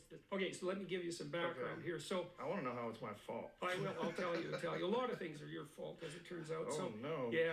So the College of Psychologists has basically levied what are equivalent to about 13 lawsuits against me simultaneously. Now, the reason Bro, these dudes love LARPing as villains. They're so funny. Bro, no one is afraid of you, dog. You are an effete lib, okay? Like, you might be transphobic and you're like dunking on the most marginalized individuals in society ultimately, but like nobody thinks you are no one thinks that you are a dangerous individual or scary. Call them lawsuits is because they're actions undertaken on behalf of a complainant. Now, the complainant can be anyone anywhere in the world who complains about me for any reason. They don't have to be former clients. They don't even have to be anybody I've ever met. They don't even have to have met anybody I've ever met. So, you know... So it could be someone online. Well, it is. All this is pretty much... All these complaints are someone online. None of them are my clients, although half of them claim to be falsely. And the college didn't throw out their complaints despite that, so which is really quite interesting. And what are the complaints? Well, okay, let's see.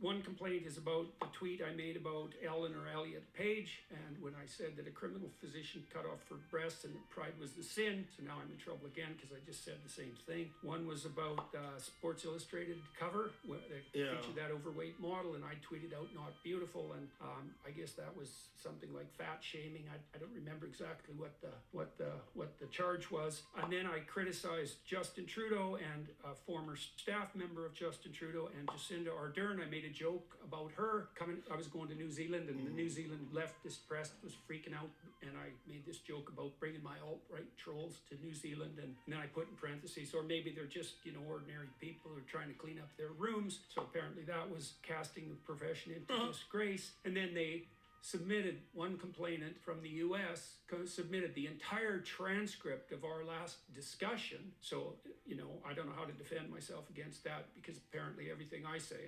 I think one of the funniest parts about defending Jordan Peterson is that he's objectively a weak man with a shitty sense of taste who is such a bozo that he got addicted to benzos at the age of like 70.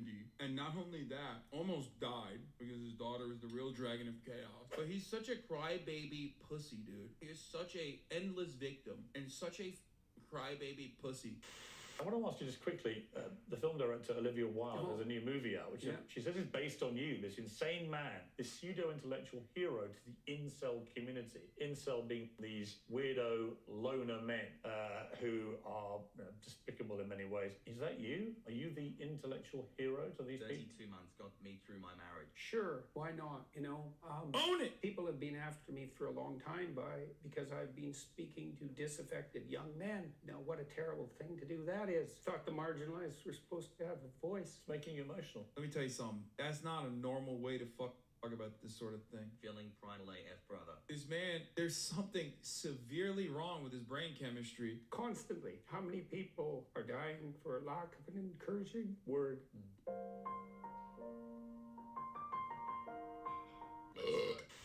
And of course, all these other crybaby pussies on the internet who are somehow even dumber than Jordan Peterson love looking up to him and making him seem like he's this like objectively powerful human being, this deity almost. He's a pussy. If you like him, you probably are a pussy too. Apparently everything you say pussy too is bringing the profession of psychology into disgrace. And part of the reason I'm pursuing this action with regard to the Ontario College of Psychologists, one is, leave me the hell alone, guys. You've been on my case nonstop for 7 years, not once before that, in 20 years of practice. There's no complaints ever levied against me. It wasn't until I started to become, relatively well known publicly that the college came after me. And 7 years Oh my of that God. gets to be a bit much, especially now that there's 13 lawsuits Wait, what? compiled up, and all of them are for political opinion. Hold on. First episode of new hot TV show, The Client List, starting soon. The Client List. Who's the main actress for that? Or actor? I don't know. Client List kind of sounds like Jeffrey Epstein, What's the premise, fool? Okay, funeral. I swear Jordan Peterson is like a more well-spoken version. I would not say Jordan Peterson is like well-spoken. I think he tries to come off as too well-spoken, and he thinks he's trying to like cover up his views. I think he's like, I don't like him. I just don't like Jordan Peterson. I think he's a fake. I think he's fake. I could say something really mean right now, but I'm not going to. But I think he's fake. And I think he gives psychologists bad name. And Canadians.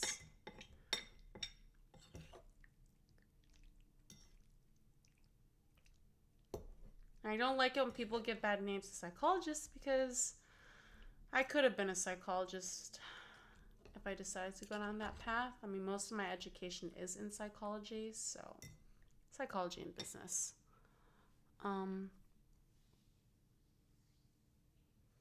Lol, Jordan Peterson is hella well spoken. He's just not saying what you want to hear. He's the type of person who will use like big words when you don't need to.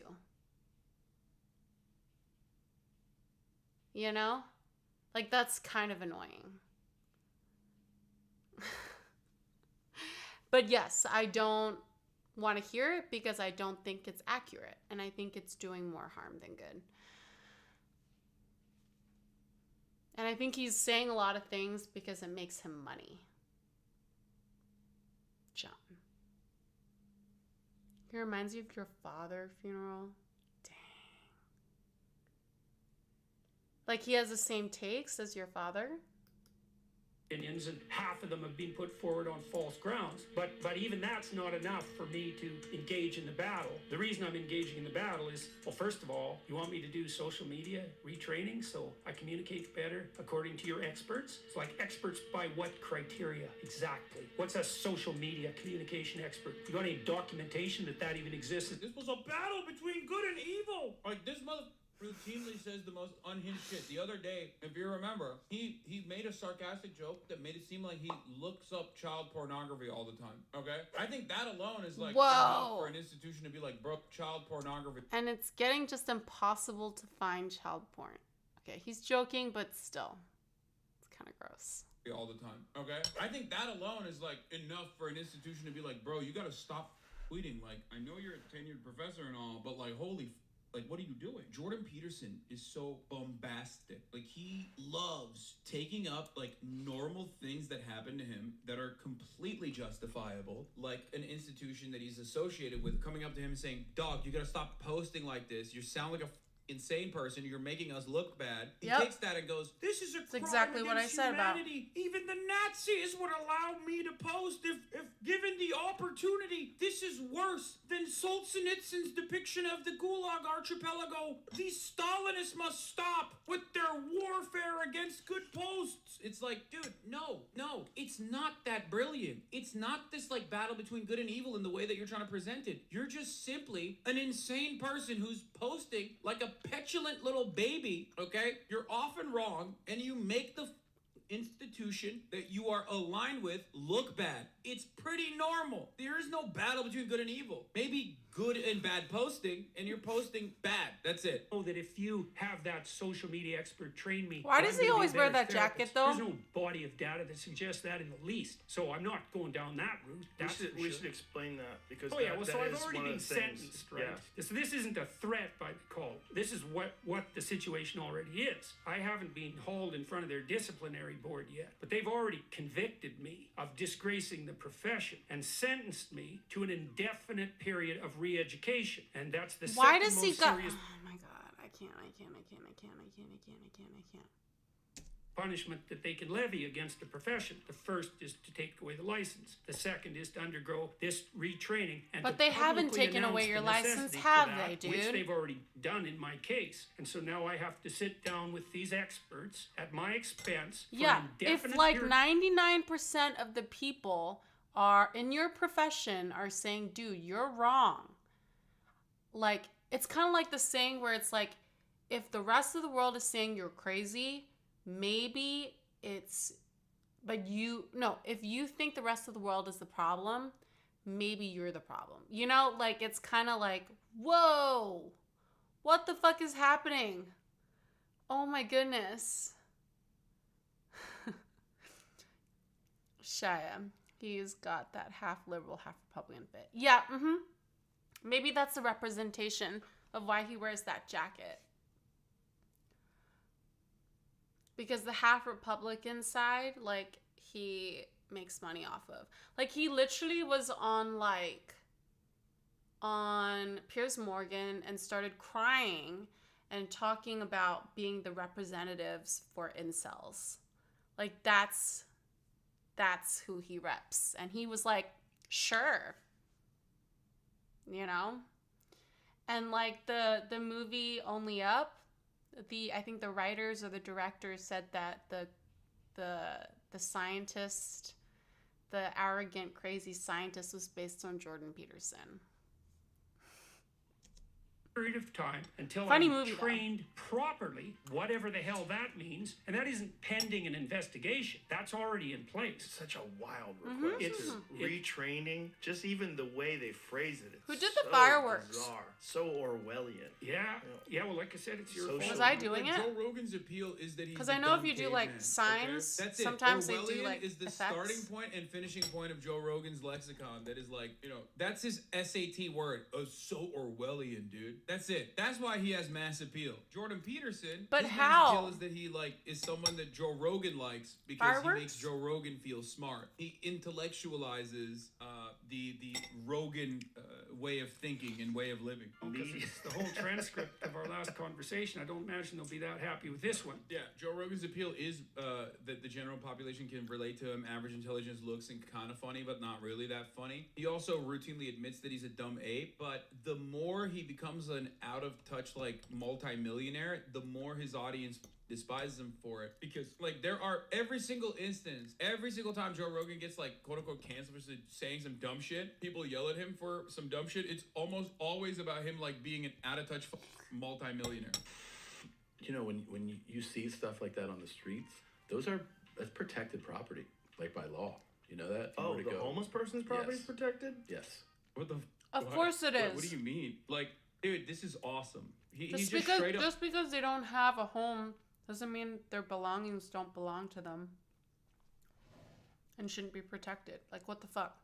I can't just go up to a homeless person and steal their shit. Admitting that he doesn't see homeless people as human beings.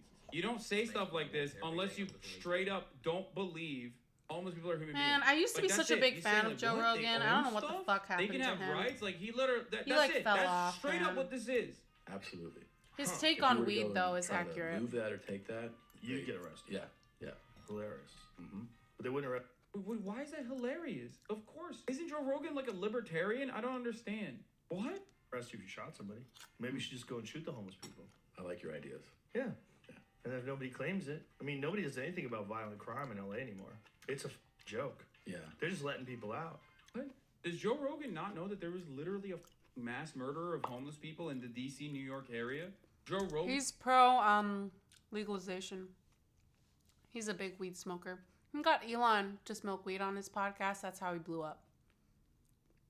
That's why he's such an Elon stan.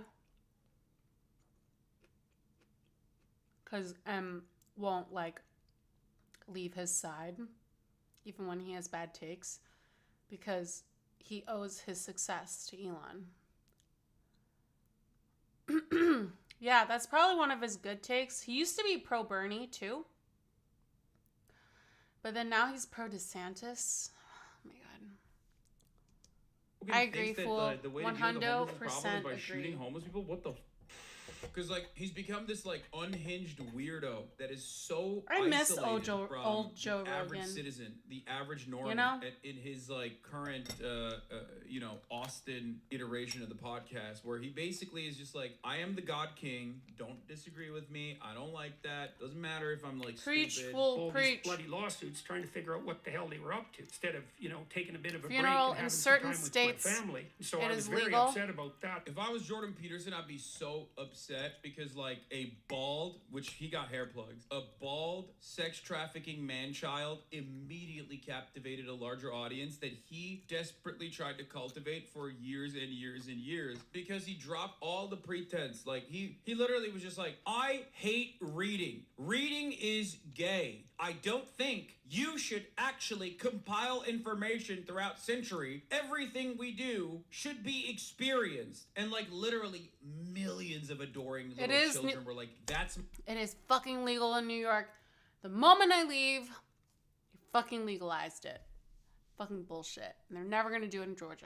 My daddy. Jordan Peterson for years was like, It's decriminalized in "Intellectual, Fulton you County. Should read. You should Which read is every the fascist bluest text place in you Georgia. can that says socialism is bad and wrong." And then this guy comes in and he just destroys his entire shtick. If you want to put yourself up there as like a beacon of masculinity, okay, you gotta at least look the part, because a lot of people that respond to that are like cavemen with cave brains. A big okay, dub with caveman for brains. Canada. And anyone with a Big caveman dub. brain is gonna look at But you Jordan and go, Peterson "Dude, I is will a give big you L wedgie, for Helen, move on, for okay? Canada. I don't understand. You're crying and you're describing the Bible and Adam and Eve. I don't care. I don't understand what's going on. Shut the up, you loser." Whereas Andrew Tate offers those cavemen with cavemen brains something better. Flashy objects, Bugattis, bitches, right? I genuinely believe my legacy is a good legacy. And I believe that eventually, when the legacy media catches up, they're going to understand I'm a good, positive influence. Oh my I'm God, not I interested fucking in hate damaging the Andrew world for Tate money. so If I was hard. interested in damaging the world for money, I could have sold drugs. Or I could make rap music. He also did make shitty rap. What is He happening? He did rap. He did make rap music, and it was really bad. But your girl, tell me Oh she's my God. That's my favorite. So part. cringe. Like, No. But your girl is your girl. Tell me she's your friend. Put her in the car. I got money I can spend. Give it a whirl. I'll have 2 sugar babies. I got everything you need. I can handle 2. I got 2 sugar babies. I can handle everything. At a certain point, I mean, this Oh is my a self-report. God. Like, he is basically talking about his webcam business, which he can't shut the up about. And it's your girl. He's also kind of self-reporting that the It's only self-report. attention he's getting from Self-report. women is paid attention. Yeah. It's like he has 2 sugar babies. Like, one isn't enough. You don't have any women. That's in your, like, in your is that normal life alpha? Like, I thought alpha guys would like always talk about how like you shouldn't, bitches. Like you shouldn't pay for them. They're bitches. But meanwhile, he's like, please let me pay for your time. Like no one will be around me. Wonder why.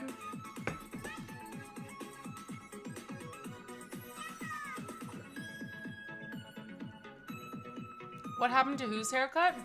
Hassan's or fucking Tater Tots?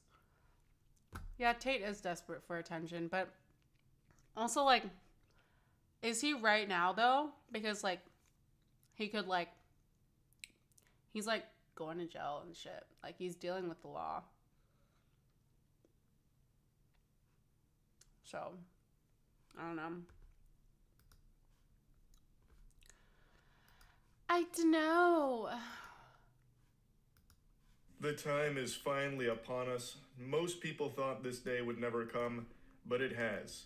Mickey Mouse is public domain.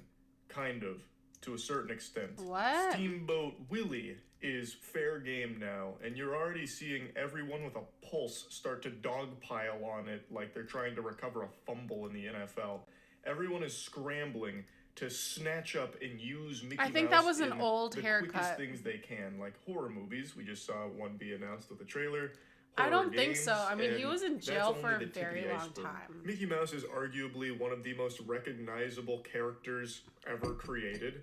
So, obviously, this is a pretty big deal that now it's fair game for anyone to use them. You could use Mickey Mouse to promote whatever you want. You could have Mickey Mouse doing the foulest shit ever, a 2 girls, 1 cup official Mickey Mouse production. You could do whatever you want because now that Steamboat Willie version of Mickey Mouse What is are you public talking domain. about, fool? I'm not a copyright attorney, so I don't know all of the nitty gritty. I can't really dive into the weeds of what is and is not permissible for Steamboat Willie. I think Mickey, that's but like as the I whole understand point. He it- brought too much attention to the corruption.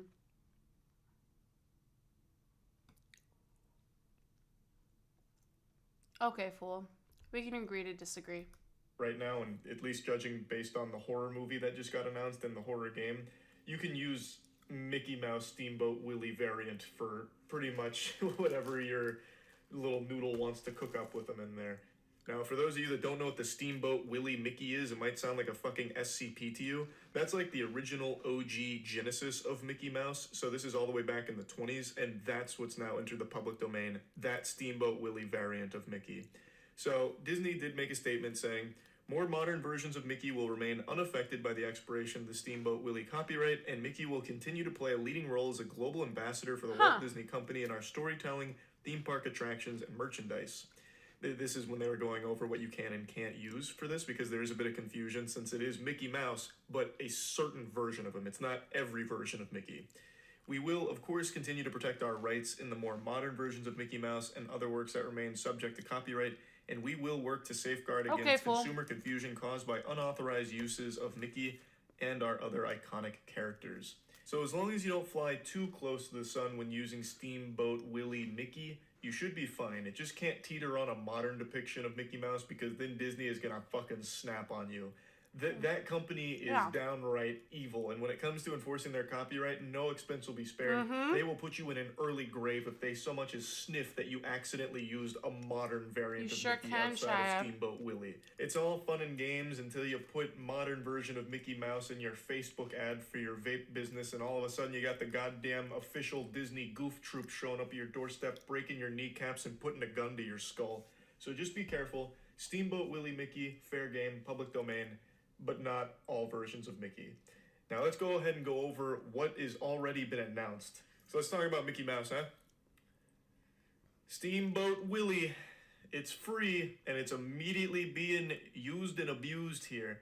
As I predicted, not to wiggle my finger and say I told you so, the first implementation is a bad horror movie. Just like Winnie the Pooh with Blood and Honey. I said one of the first things that's going to be made is some absolute schlock horror film in order to immediately capitalize off shock ticket sales. And lo and behold, a Mickey Mouse horror movie is coming out. They have this puppy ready. Why is that the default? Because it's extremely cheap to make. You can pump out a horror film very low budget. Great example. I actually talked about this today on the podcast. Winnie the Pooh, Blood and Honey. See, even fucking Charlie is on Jeffrey Epstein watch. Everyone is on Jeffrey Epstein watch. Of $100K, and it made $5 million in the box office. I've been $5 refreshing. million in the box office would be a death sentence to pretty much anything, except for something like this. This made a killing. And Mickey Mouse will do the same, all just because of the concept. And this movie fucking sucks. It's not even fun bad. And they're making a sequel. Yeah. So Mickey Mouse is immediately getting the same treatment. I haven't seen the trailer, so who knows? Maybe I'll watch the trailer and be blown away. My eyes roll in the back of my head like I'm just truly shocked by how great it looks, but I already know this is just going to be the most throwaway garbage. Let's take a peek. It actually even looks like the same kind of costume design for Winnie the Pooh, Blood and Honey. And I'm pretty sure this knife he's using comes from one of the YouTube sponsors for like the knife company. It really seems like this was made very quick. I'll get to the horror game in a minute. I'm singing a different tune for the horror game. Jeffrey Epstein watch is that they're releasing... Ow, my knees. They're releasing the almost 200 names list of the bad guys of his operation. today. Supposed to be today, but nobody knows what time. And nobody knows if like some lawyer has worked their loophole magic to delay the release. I don't know. Or redact some sort of release. But everyone, including legacy media, is on Jeffrey Epstein list watch. I'm not gonna lie. So if it doesn't come out by the time I end my afternoon stream, I'm hoping that this evening stream it'll be out by then. Or movie though. Wait, what bad guys? Oh my fuck. Okay, funeral. There has to be like 100 YouTube videos made on this. Definitely watch that after I finish streaming. And then you'll know what I'm talking about. But not right now.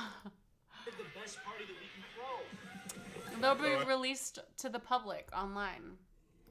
Actually, wait. They'll be I feel unsealed. like this might have like titties or something in it. Has anyone watched it yet? Is this Toss? Toss? I've never Because Winnie the Pooh. I've never heard anyone refer to as Toss. It's always been TOS. The audio is really fucked up. It's like they recorded it Oh, with I their think phone. I think I fixed TOS, by the way, or TTS. Sorry, I think I figured it out. Fool. I think I figured it out. I think, and then it's like a say it live kind of thing. I don't know if you're watching on your elaborate setup. Can you tell me if there is a button for it or a command? I don't know. Yes. Because I can't watch myself. So I don't know. I don't know what you're seeing. Exactly the same DNA as Winnie the Pooh Blood and Honey. Make Shia, something for if I $50 was bucks. the size of pump a it out, pencil, would get you a crush me couple with your of feet? Curious ticket sales. No, because that Call would it a day. hurt. I would not crush you with my But, feet because that now would on the flip hurt. side- And as you can see, I bruise really easy. So, no. Out of that coin. This game actually looked kind of hype. I'm not gonna lie. So the horror Where? movie, a pile Where of is dog it? shit. That sucks shit through a crazy Fuck. straw. But Infestation 88, we might have a little something here. I'm not gonna lie on this. Okay, I just made it bigger. Is it bigger now? Oh no. Yeah, I already saw this on Twitter, so I know it looks good. Something else in here. How tiny? Like, I think this could be a banger. Can you screenshot and send it to me on Discord? Ew! Mickey Rats. laid eggs. They took some creative liberties with the public domain. Still milking the whole kid thing turned horror. Yeah, it still is. I know. But I guess the vibe I get from this is more Lethal Company than Garden of Bam Oh my Bam. god. Did he just like burp? Like if a woman did that on stream, it would be immediate cancellation.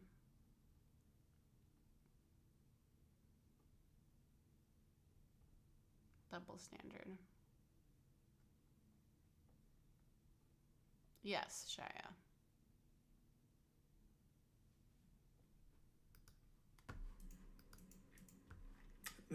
Not enough has come out to really showcase what exactly it's trying to be, but this trailer gets me at least interested. If Mickey takes off the Steamboat Willie hat, can Disney sue? If you're talking about like in the game or in the movie, I guess either one. Probably. I don't know the particulars of how exactly Steamboat Willie Mickey is public domain and all of that. I guess if in the movie like maybe he makes a noise that's not Steamboat Willie adjacent, they could probably sue. And knowing Disney, they'd probably fucking execute you for it, for stepping on their copyright. I have no idea. Jesus I don't think there's a release date for this game yet, is there? This is just an announcement that they're working on it. Again, Mickey Mouse just became public today. There's still so much time for people to mutilate Mickey Mouse's corpse. Steamboat Willie has only been off the leash for like not even 24 hours yet.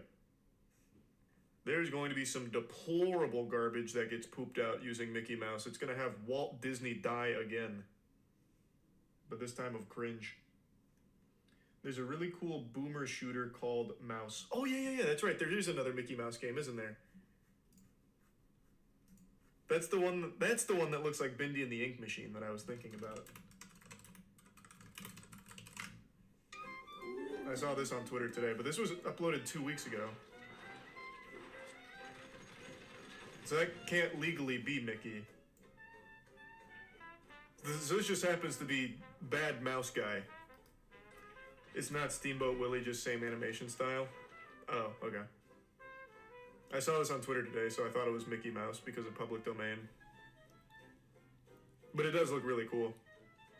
I want this. Yeah, it looks good. No, it looks like they did a great job with that. Alright.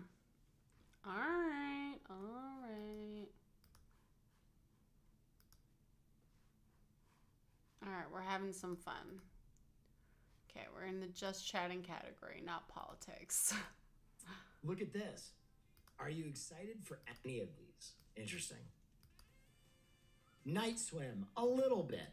I will admit, I want to see what this looks like. I like horror movies. Argyle, don't know what it is. Madam Web, absolutely not. Dune Part 2, rock hard. Rock hard.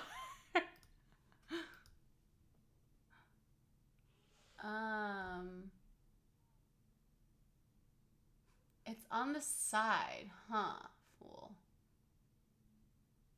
So it's just hanging out on the side?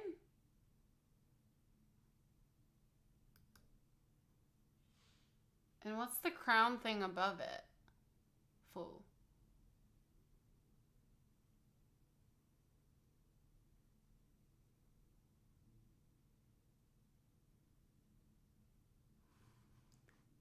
Interesting.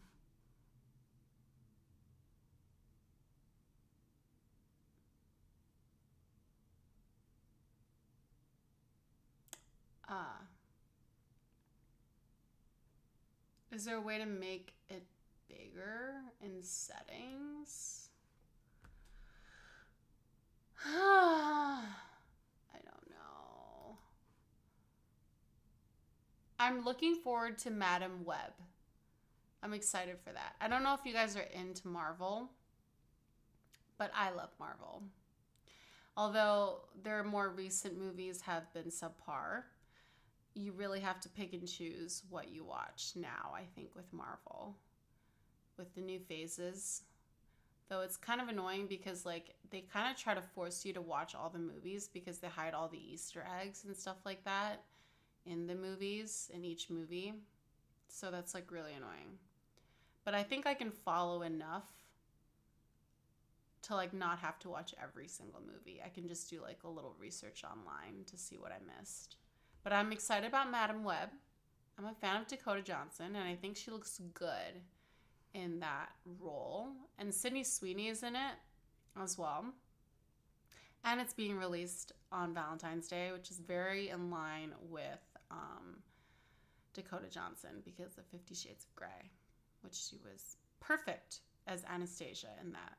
Like, when I read the book, that is exactly how I imagined Anastasia. Although, apparently, Christian Grey was supposed to be played by Charlie Hunnam, which I would have loved way more than Jamie Dornan. But he did a great job. But I think that Charlie Hunnam would have been better. Absolutely fucking bricked. I am excited for Kung Fu Dune Panda 2. 4, I'll watch it. Ghostbusters. Kung Fu Panda 4, they're getting rid of the Furious 5. I watched the trailer and I'm like not excited for it. Ghostbusters looks kind of cool, but I think I'm just going to wait for that to come out in whichever streaming platform that's going to come out. Not sure, as I have never used that one. Aquaman is on the list. Did you say Dune? Yes, I did say Dune. Aquaman, I don't know. I will probs watch it, but like I also kind of don't really want to watch it because I don't like Amber Heard. Like, I don't like when pretty women who are psychopaths and just like use the patriarchy against women and set our like movement backwards. Just the movies. The books are too difficult. I tried reading the books. They're very difficult. They're much more difficult and elaborate and intense and involved and commentary on humans and existentialism and stuff like that than the movie. Yeah, it's a really long series. I mean, it's appropriate that it's Frozen. Godzilla X Kong, The New Empire, absolutely fucking not. If I heard Godzilla and Kong, I heard that was a good movie. I think Charlie said it was a good movie. If not really. Yeah.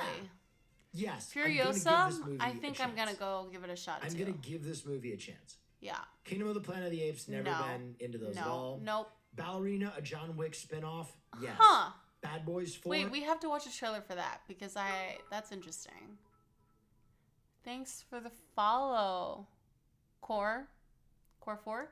I will watch it. Inside Out 2, yes. A Quiet Place, Day 1. Yeah.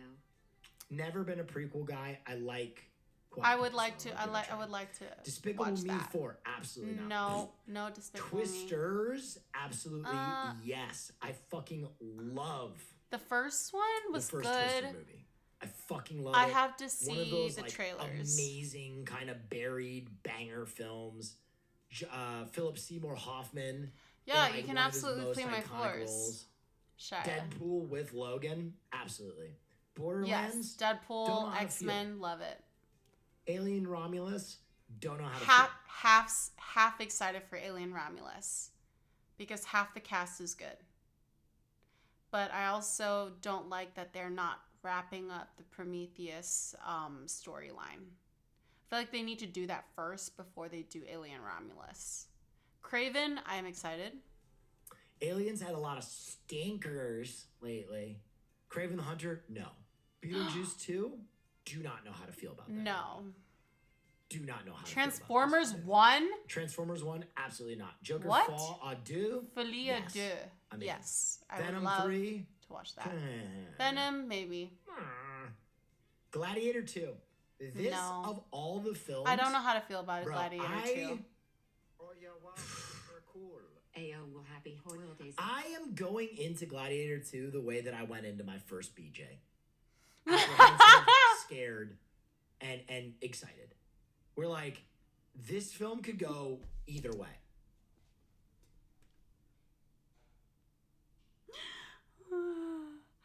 Is that the experience for like dudes? Or is that just Will? Like, think back to your first blowjob. Is that how you like felt? Like the moments before? Half scared and half like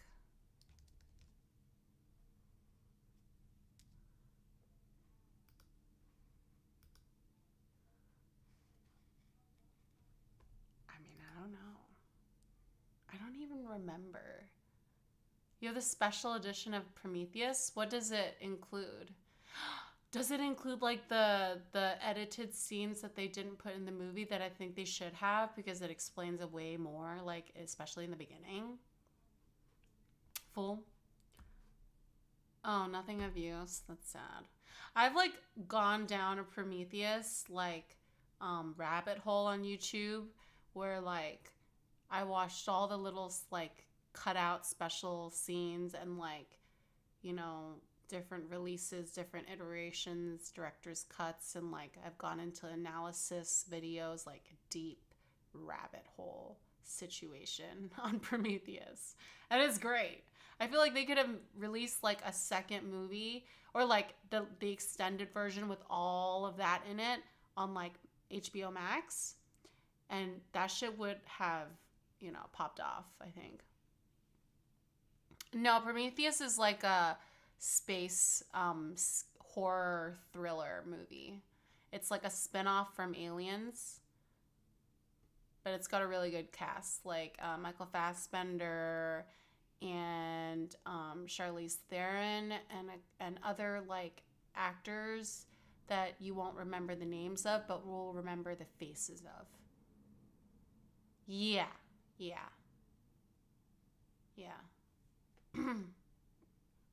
Yeah, the second one following Prometheus one sucked. I could immediately come on myself and make a fool. fool of myself and run out crying. Or it could be a life-changing, What very is satisfying War experience. of the I'm terrified. Rohirrim? I Is that am the Lord going of the into Rings? Gladiator 2 more terrified of a film release than I think I've ever been in my life. Fear grips me. Because Gladiator... They're doing is another Karate top 10 Kid? films The of all time fuck? for me, period. Full stop. I've Ooh, watched they're Gladiator doing a 100 Mufasa times. film. And every time I watch it, I enjoy it. And We should every do a time I trailer. put it on, Let's I'm do like, a I'm gonna trailer watch like 10 watch. minutes. And I watch the whole fucking thing. And every line, every part. Smile for me now, brother. You knew Marcus Aurelius. I did not say I know him. I said he touched me on the shoulder once. So we will go to Rome, Spaniard. The great whore will suckle us until we are both fat. And then we can suckle no more. Perhaps then, when enough men have died, you shall have your freedom. Proximo, dude, I just want to be Proximo. It's ironic that I literally have Proximo's facial hair right now. He is the best character in film ever. Proximo has like 15 minutes of screen time, and he absolutely steals the movie. You sold me queer giraffes. Okay, we're watching trailers after this because this is making me want to watch How are they going to trailers. replace that though? How are they going to? We're gonna have some fun. That energy We're still on Jeffrey without Epstein Proximo, watch though. Without Joaquin Phoenix and without Russell Crowe. I just don't know. If this movie sullies my enjoyment of the first one, I'm gonna be sick. Wait, which movie? Don't know. Phoenix and without Russell Crowe. Out Proximo. Without Joaquin Phoenix. How are they gonna replace that though? Standard screen time, and he absolutely steals the movie. You sold me queer giraffes. All they do is stand around, not breed. How are they gonna replace that though? How are they gonna bring back that energy without Proximo, without Joaquin Phoenix, and without Russell Crowe? I just don't know. If this movie sullies my enjoyment of the first one, I'm gonna be sick. Like the Point Break remake made me feel, where I was like, you fucked it up. Like 30 minutes into the Point Break remake, I was like, no, wait. So fucking angry. Anyway, don't know what this is. Karate Kid? Interesting, because the Karate Kid show was good. Sonic 3, I don't know. Sonic hasn't been bad. I went into both of those movies being like, these are gonna suck. And then I was like, you know what? They don't suck. Mufasa, The Lion King. Absolutely not. Lion King prequel, fuck off. Okay. The War of... What is this movie? It's a Lord of the Rings film? Yeah, what the fuck? A prequel pulled from the appendices? Fuck off. It's gonna be bad. Yeah. The So, Lord of yeah, the Rings. they're- I don't the know if one- you guys saw the Lord of the Rings that they did on Prime, that they invested like everything in, that failed so hard. It's gonna be something like that. Things that I'm the It was most excited bad, for, wasn't it, Dune, fool? Slapper.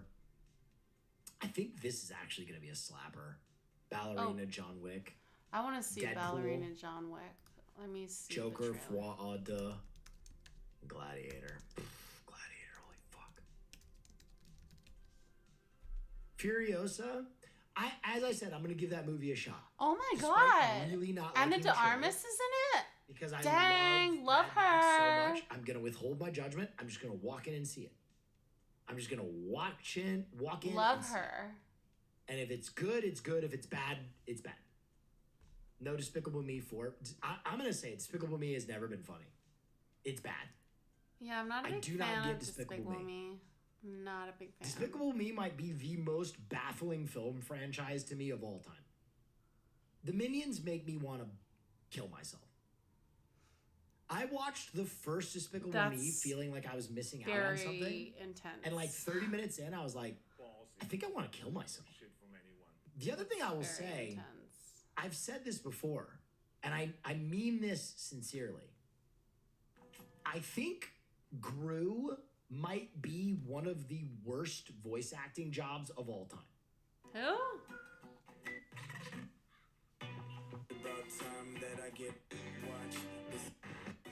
Like, even watching this, I want to die. I have accepted a new job. Whoa, really? Yes, I have been recruited by a top secret agent. It's a kids movie. Well, I would rather show my own children Snuff than Despicable Me. I think it would probably be less damaging to them. Like, if you want to entertain your kid for 2 hours and you don't care, like you don't care at all, just club them over the head. The animation is bad. The voice acting is slapdick.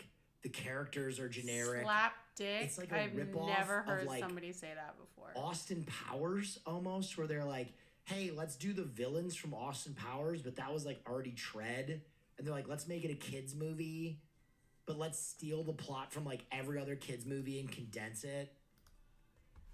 And then let's add the worst thing to happen to humanity since COVID in the Minions. Oh, Dude, guys, we hit 100 followers. It pisses me off. Yay! how Thank phoned in you. it is.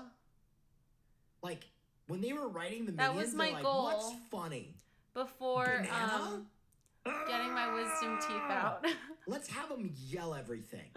I cannot tell you. Despicable Me, I'm sorry if you enjoy it. My take is my take. You're probably a you know. Thank you, guys. I you're a really good person. appreciate it. Don't you let have my no take idea. affect your enjoyment of anything. Absolutely no ever. idea how much But it means to me. It is like cutting cardboard to me. It's so much.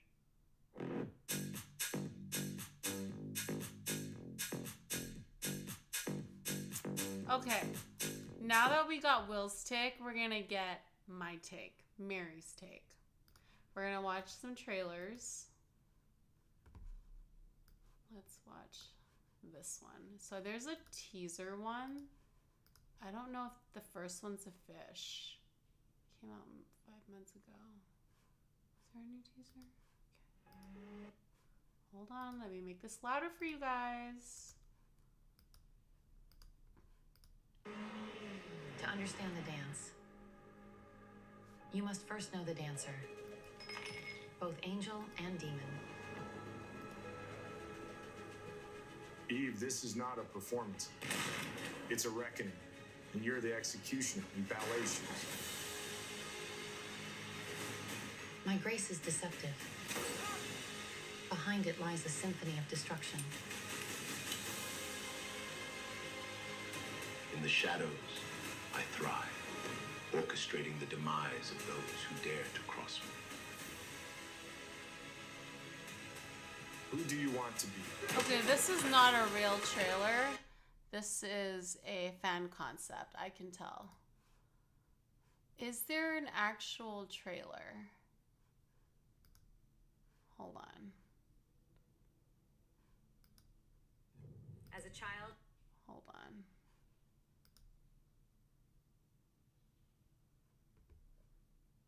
Okay, I don't think there's been an actual trailer. Has there been? Is this an actual trailer? No. Okay, so there hasn't been a trailer that's come out for that yet, but I'm excited. Okay.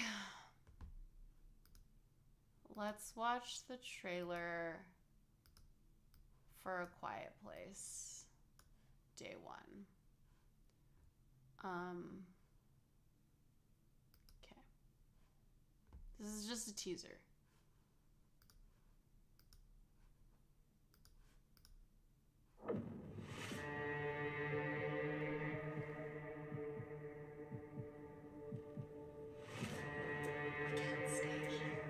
How much rope? Stanley Tucci!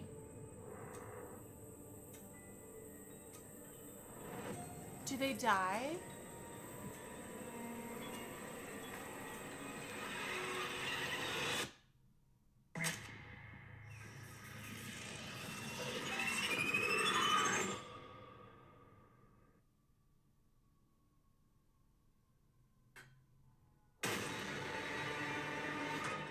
Dude, when she was trying to give birth while being quiet, that's like impossible. What if you need to sneeze?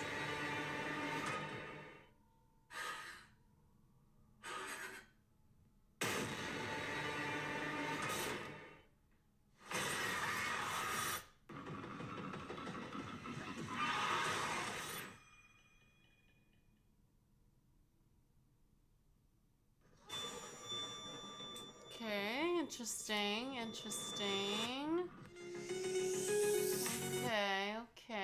Okay.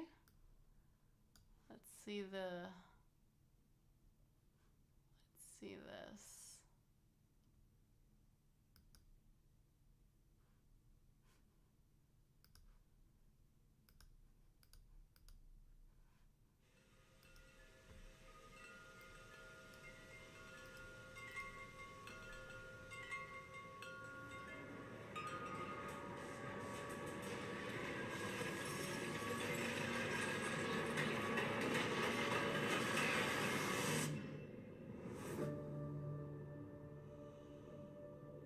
So as you can see, things should start to improve into the morning hours. Your dad's picking you up at the airport. It'll be fun. Your father looks happy. Oh. He looks sweet.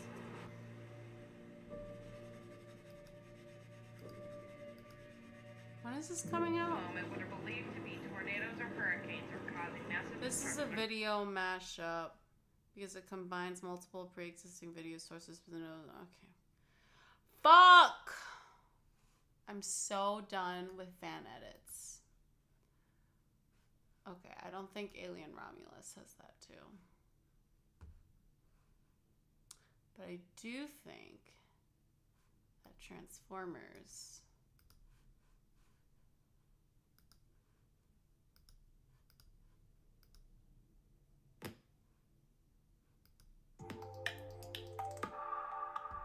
Something new from the world of giant robots. Transformers 1, a fully animated film, is coming. Oh my god, I can't. I'm done. Okay. We need to go to Apple trailers and not YouTube for these kind of shit. Ooh, what's this? Night Swim. I'm looking forward to Freud's Last Session with Matthew Good. I'm excited for that.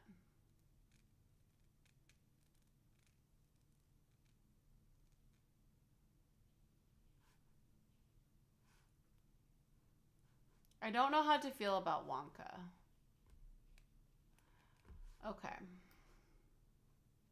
So Night Swim.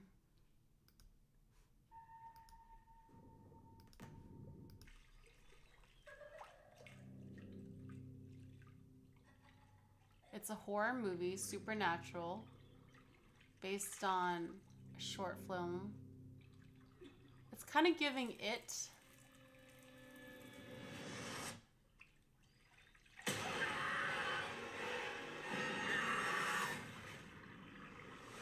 Yeah, it's giving It.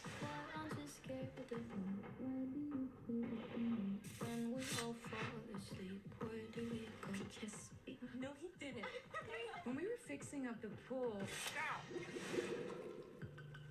they said it hadn't been used in 15 years. Maybe they weren't pool people.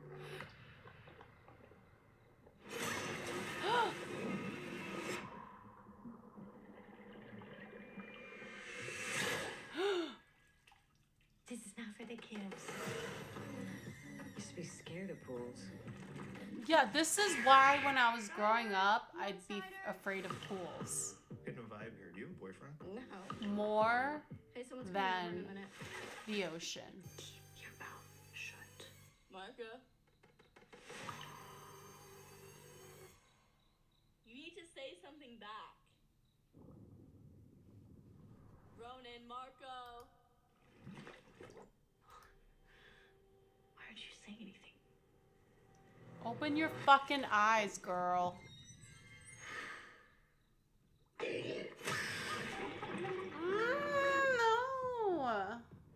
Oh, it's coming out in January. My kids have seen things, and I'm worried something is happening to my husband. Dad? I've been looking for you. He gets infected when he gets cut. There has to be some way to stop this. Marco.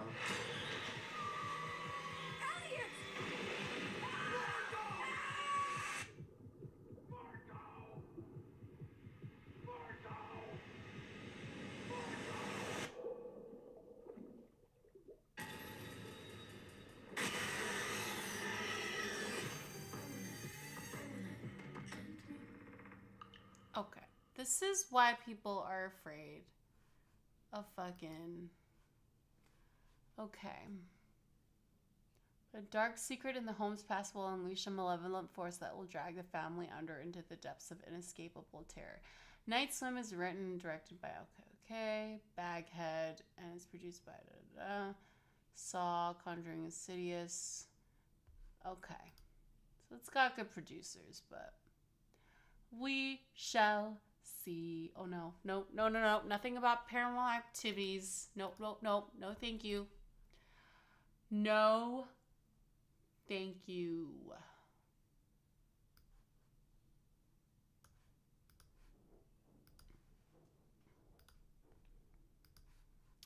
Still on Epstein watch here. Okay, the Mufasa film. Full teaser trailer.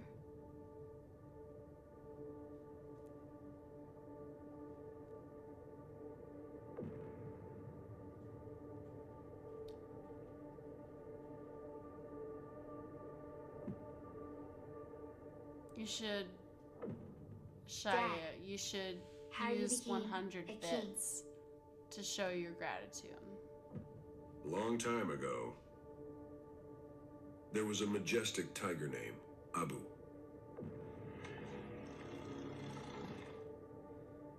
Who ruled the jungle with an army of hyenas. Hello, King Mufasa.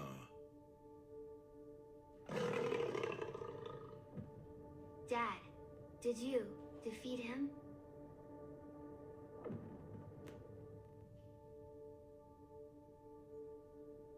I mean, you must have, right?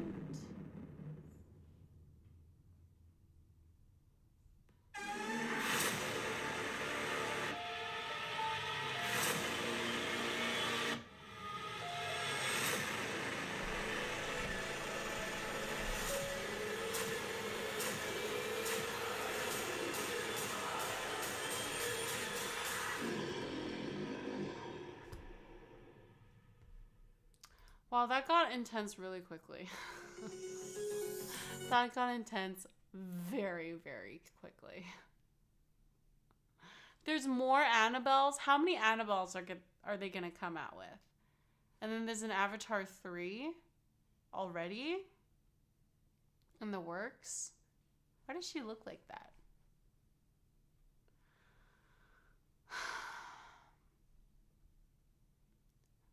Fool. So the client list goes live soon. How much rope has been sold so far?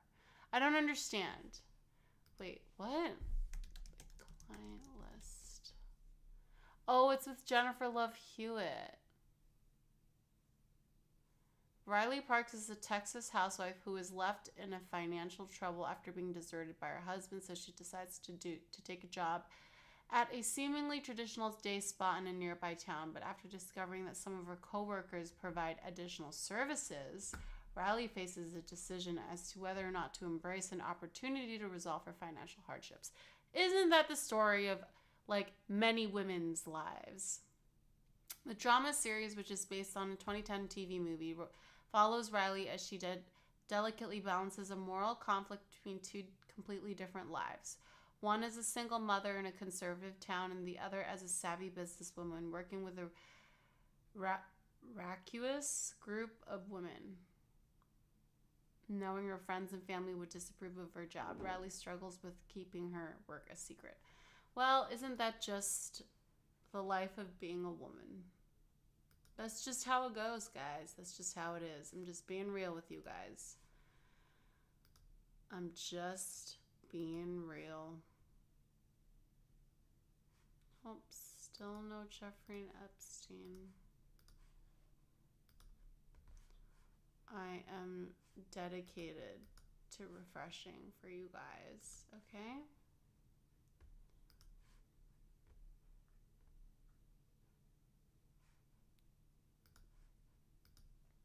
What did you say, fool? Every episode of that show has a happy ending too. Oh, okay. That's nice. That's nice.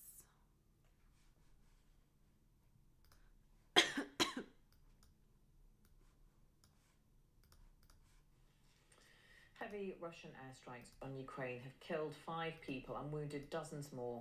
Russia attacked Kharkiv with waves of missiles during the morning rush hour. There were also missile attacks on the capital, Kyiv. This all comes a day after President Putin vowed to intensify strikes on Ukraine. Our correspondent in Kyiv, James Waterhouse, sent this update. This is how close the missile got to hitting this block of flats. The crater is about 5 meters deep, and just look at the devastation caused. You can see the windows completely, not blown through, blasted through. You can see drying laundry, or what was once drying laundry inside. Smoke is billowing higher up, and even the block on the other side has been blown through, and the buildings across the road from there, such is the force generated from blasts like this.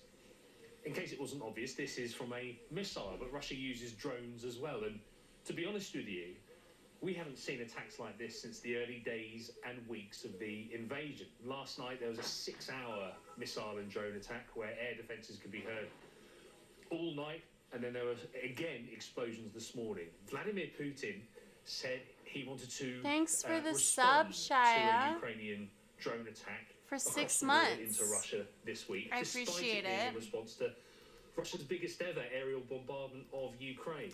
You should join our timing Discord. is also significant as well, because there were fears Russia had been stockpiling missiles like these to use around the New Year period. Or and I with think no more you're military aid actually. set to arrive from I the think US you're for probably now, attacks like this looking for something more along the air lines of defense systems Patreon, which to be rely honest. on continued Western help to be replenished in the long That's term. probably something So you're it's more incredibly uncertain. It's that an you're gonna incredibly like critical better time for than Ukraine. Discord. Just to be completely honest, completely transparent. You don't have to, no pressure, but I think that's something that you're probably looking for. That's all. All right. You would never abuse power as retribution against anybody. Except for day one. Except for? He's going, Chris. Except for day one. Meaning? I want to close the border, and I want to drill. That's drill, not retribution. I'm going to be... Well, check out Patreon and read the league benefits on Patreon. He says, you're not going to be a dictator, are you? I said, no, other than day one. That's That was former President Trump crazy. saying he'll be a That's dictator on day crazy one of his that a second former term. president There's more of that my is leading in conversation. the polls to become the next president said that. That's crazy. We're supposed to be like the shining city on the hill, like the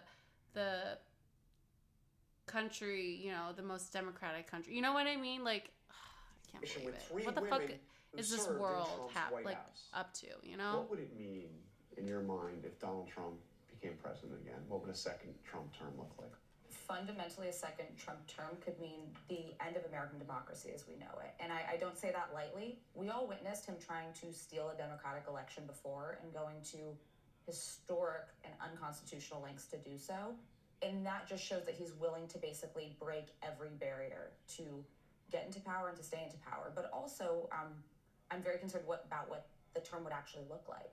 We don't need to speculate what a second Trump term would look like, because we already saw it play out. To this day, he still doubles down on the fact that he thinks that the election was stolen and fraudulent.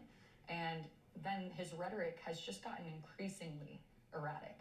I mean, he has literally called for things like doing away with parts of the Constitution, wanting to weaponize the DOJ to enact revenge on his political enemies.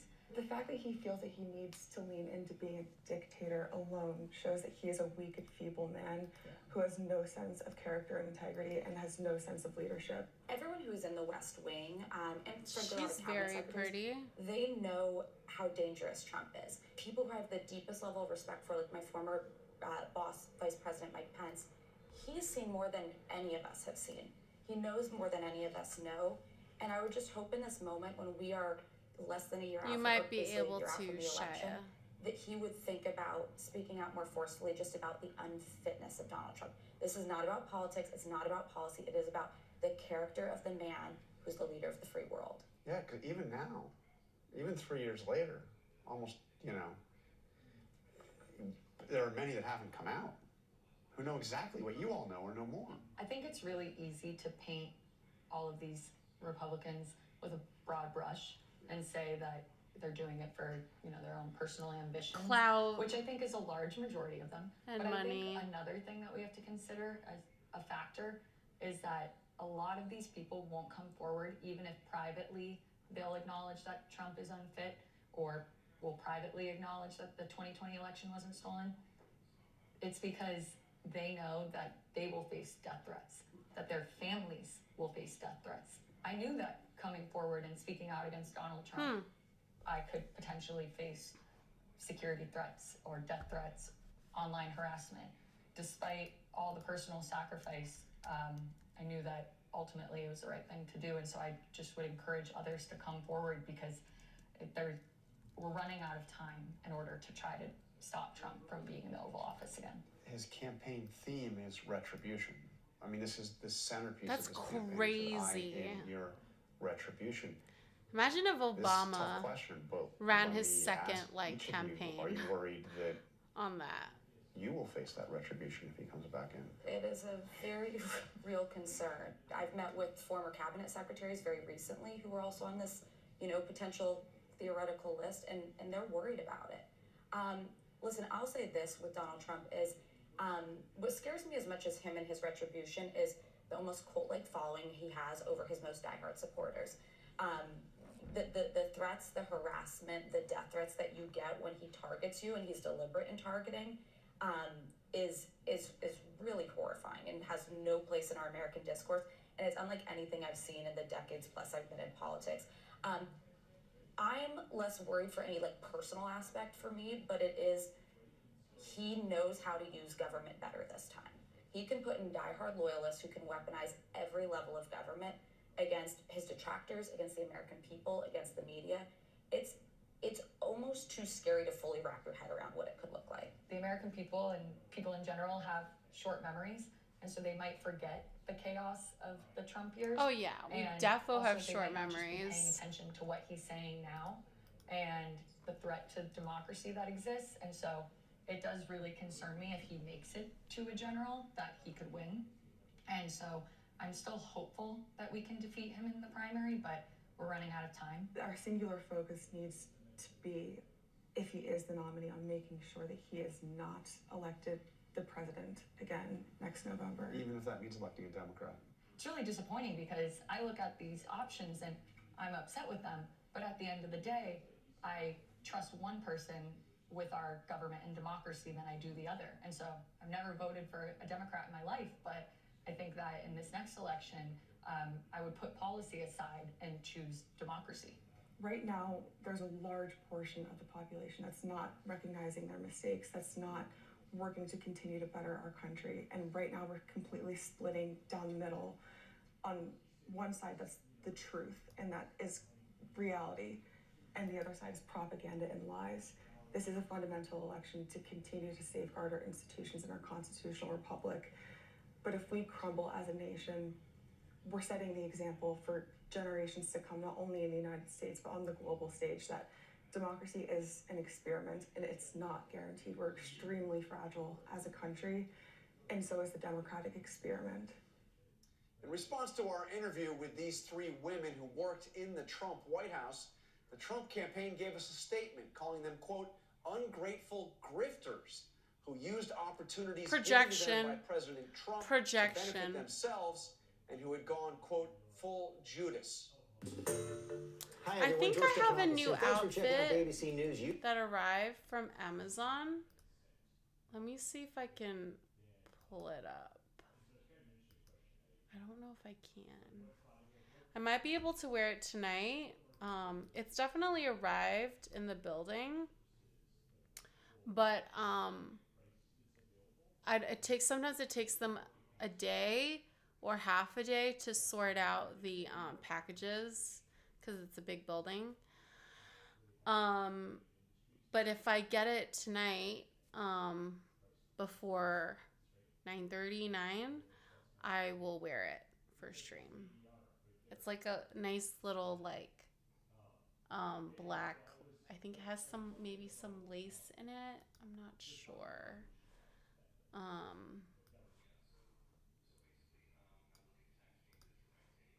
Yeah.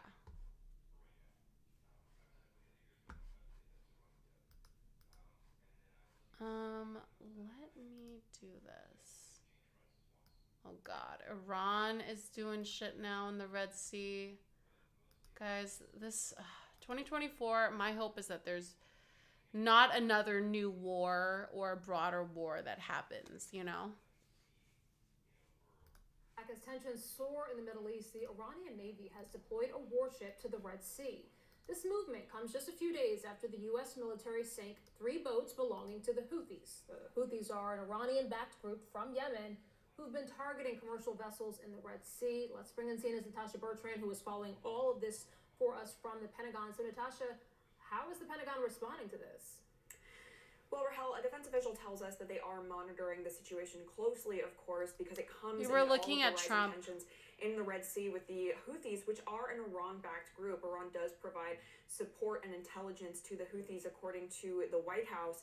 And so the U.S. is monitoring this very closely. However, it is important to note that this is not the first time that Iran has deployed assets to the Red Sea. They operate there pretty regularly, but the U.S., of course, is eyeing this because of the fact that they say that Iran has been providing the Houthis with the kind of maritime intelligence that they need to select targets in the Red Sea as they hit commercial vessels there. There have been over 100 attacks by these Iran-backed Houthi militants on commercial vessels in the Red Sea since really in the last month and a half. And so the uptick that we have seen is really remarkable. What is this exclamation mark lurk thing? The fact that Iran is now there just a day or two after the U.S.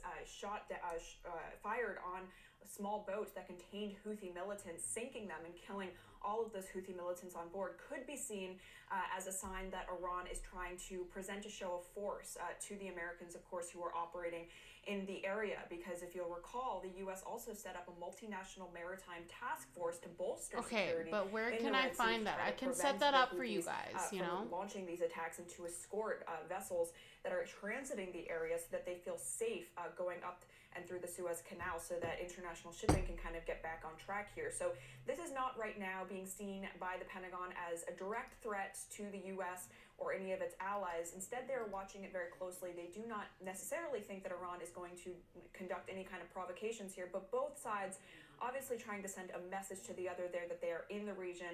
They can respond if and when they deem it is necessary for help. Yeah, with huge implications. That region is that channel is an area 12% of global commerce travels through, so it has huge implications. Natasha Bertrand, live for us there at the Pentagon. Natasha, thank you.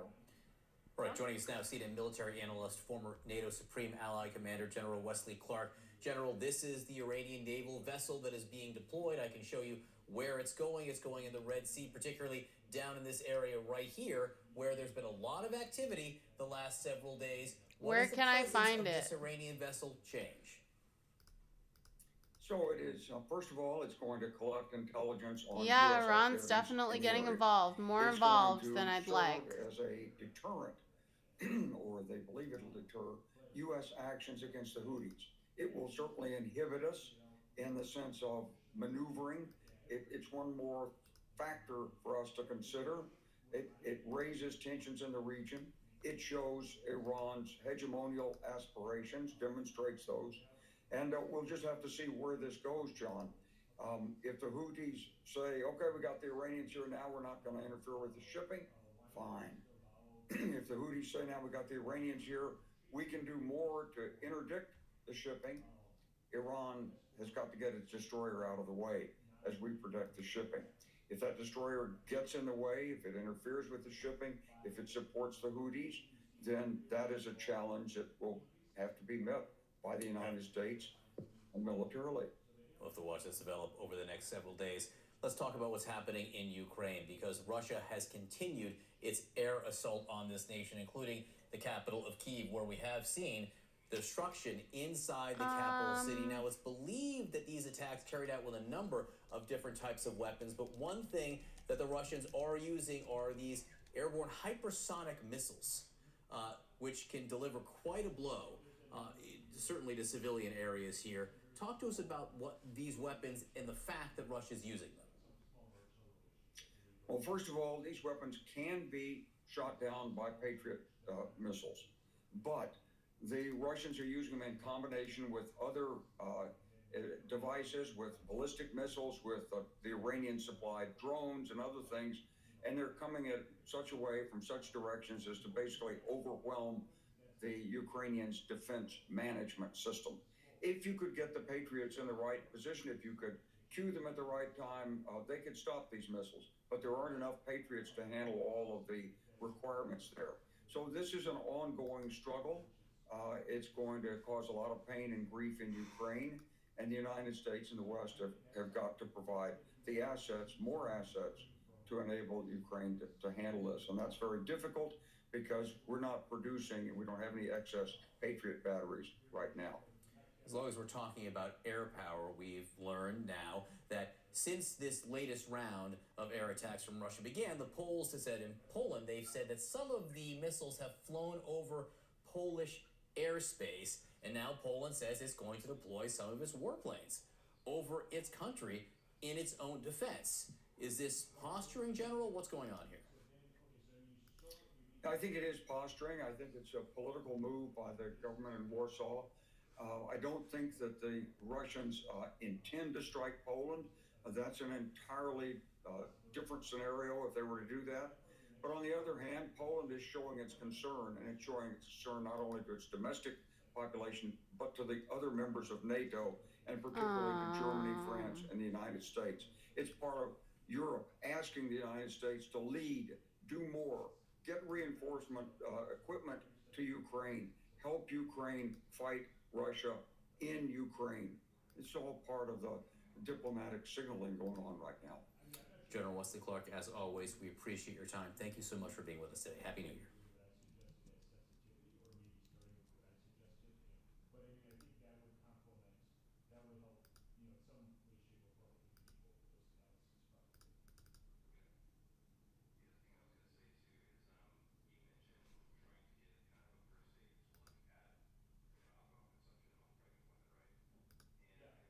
Okay, try the lurk thing again.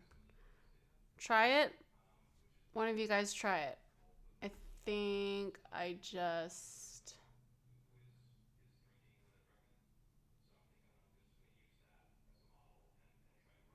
Nope.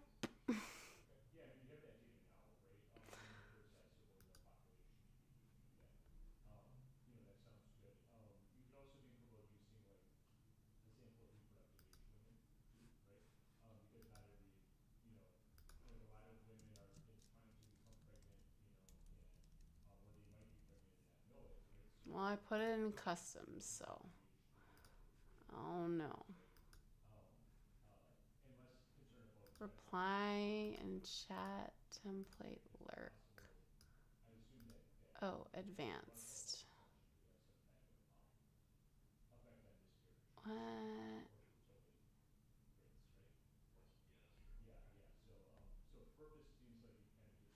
I'm so confused.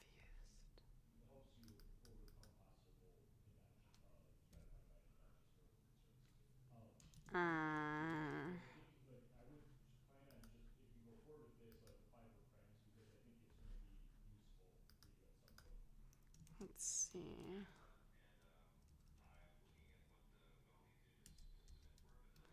Yeah, there's a lot of shit that's happening.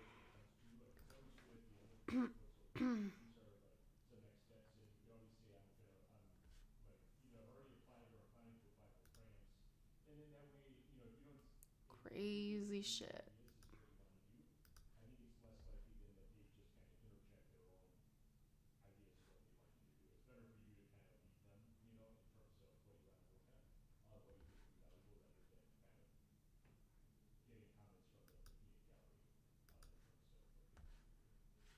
Still on the Jeffrey Epstein watch. Donald Trump's legal team facing Hold up.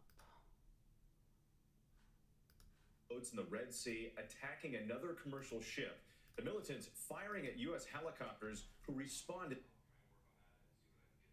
with deadly force. ABC's Britt Clennett is in Tel Aviv with the latest developments. Britt, good morning. Good morning. We're closely watching tensions in the Red Sea after the U.S. Central Command announced for the first time that it killed Iran-backed Houthi militants who were trying to attack a container ship in one of the world's major trade routes.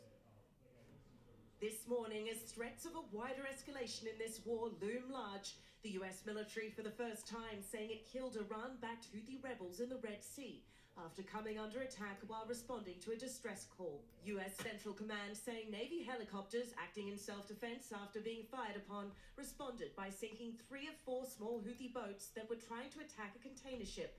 All crew members were killed, the 4th boat fled. So far, the US has only publicly announced shooting down Houthi-launched drones and missiles. It's the second time in 24 hours that US forces have come under attack by the Houthis in the Red Sea. The US Central Command earlier saying an American missile destroyer shot down 2 anti-ship ballistic missiles fired from areas controlled by the Houthis. Altogether, the Houthis have launched at least 23 attacks on the Red Sea since the Israel-Hamas war began. In a rare interview with ABC News this week, Houthi leader Muhammad Ali al-Houthi signaling that the attacks would not stop as long as Israel continues its offensive in Gaza. But Prime Minister Benjamin Netanyahu appearing steadfast in his mission to destroy Hamas. Now vowing to take back control of Gaza's border with Egypt, saying the corridor should be in Israeli hands, as that's the only arrangement that ensures demilitarization. Netanyahu also saying the war against Hamas will continue for many more months. And guys, back to those tensions in the Red Sea. So far, no response from the Houthis after this morning's deadly confrontation. But on Friday, the militant group had warned the US against any escalation towards its people. Britt Clennett, thank you. Hi everyone, George Stephanopoulos here. Thanks for checking out the ABC News YouTube channel. If you'd like to get more videos, show highlights, and watch live event coverage, click on the right over here to subscribe to our channel, and don't forget to download the ABC News app for breaking news alerts. Thanks for watching. Okay, this is the list. The little black book that once belonged to convicted pedophile Jeffrey Epstein is about to become public knowledge. A list of his associates is being released as soon as today. I'm not ignoring you, Shia. Sirianni reports on a few of the big names that might be in there. What are you doing right now? Court documents set to be released as soon as today will reveal the names of associates of the late Jeffrey Epstein. Yes, you should clean the floor. In a 2015 civil lawsuit against Epstein's so my feet don't get dirty. Maxwell by a woman who says she was one of Epstein's sex trafficking victims. Virginia Giuffre alleges that when she was 17 years old, Maxwell arranged for her to have sex with Epstein and other high-profile men. Of the more prominent names expected on the list, Britain's Prince Andrew, who settled with Giuffre in February 2022 and denied any wrongdoing. Former President Bill Clinton's name is also expected to appear.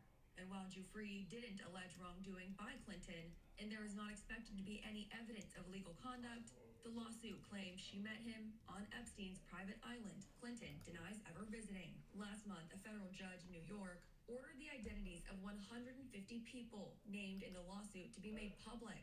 ruling there was no reason for the names to remain sealed. Any victims' names will remain private. Epstein, who had already been convicted of sexual offenses, died in a New York jail in 2019 while awaiting trial In on sex trafficking suspicious charges. Maxwell was circumstances. convicted in 2021 of helping him recruit and sexually abuse young girls. She's currently serving a 20-year prison sentence.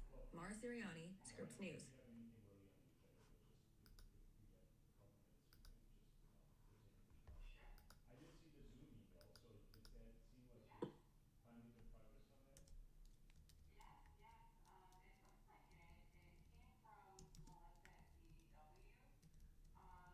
Yeah, he for sure did not kill himself. 100% he did not kill himself.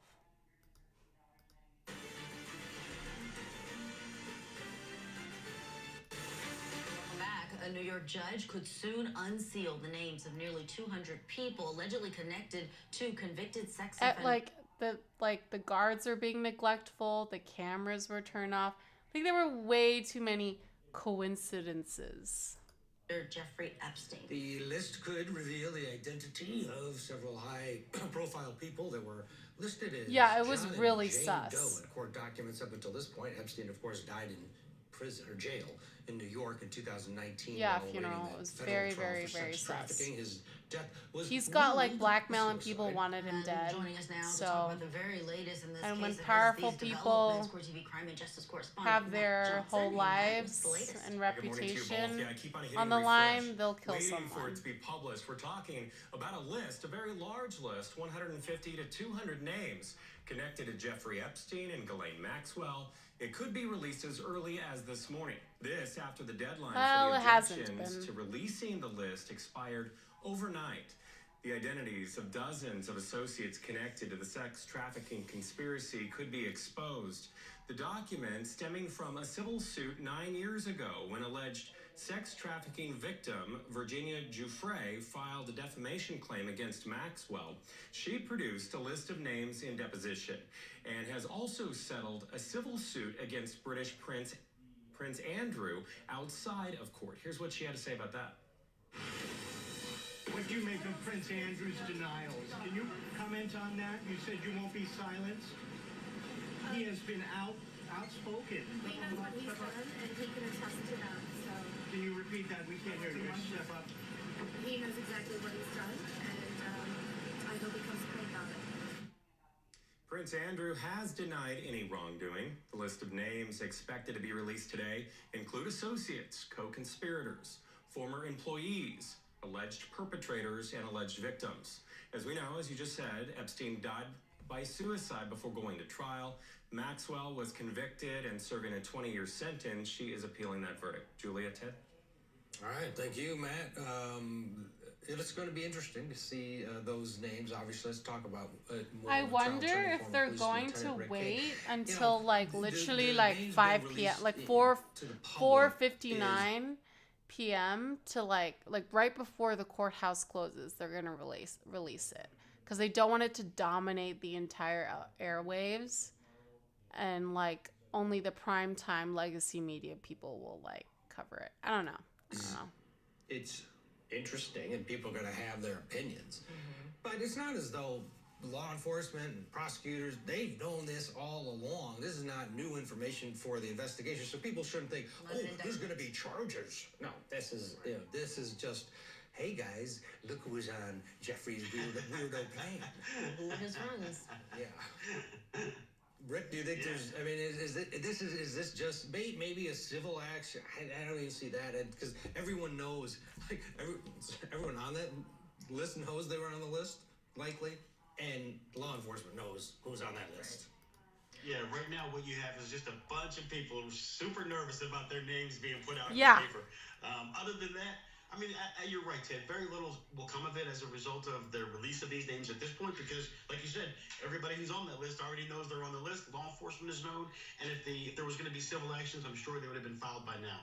This is just, like I said, a lot of people sitting and waiting, hitting refresh, like Matt said, waiting to see if their name pops up.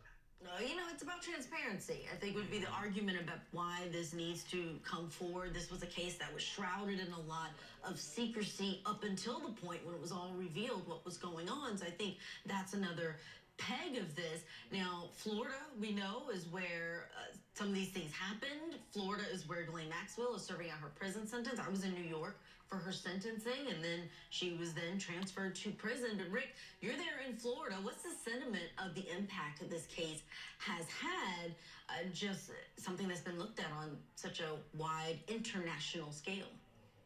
I mean, I'm here in Palm Beach County, and so because it's Palm Beach County, there's a huge They're releasing it because there's like a court case. Is it Virginia something? It's like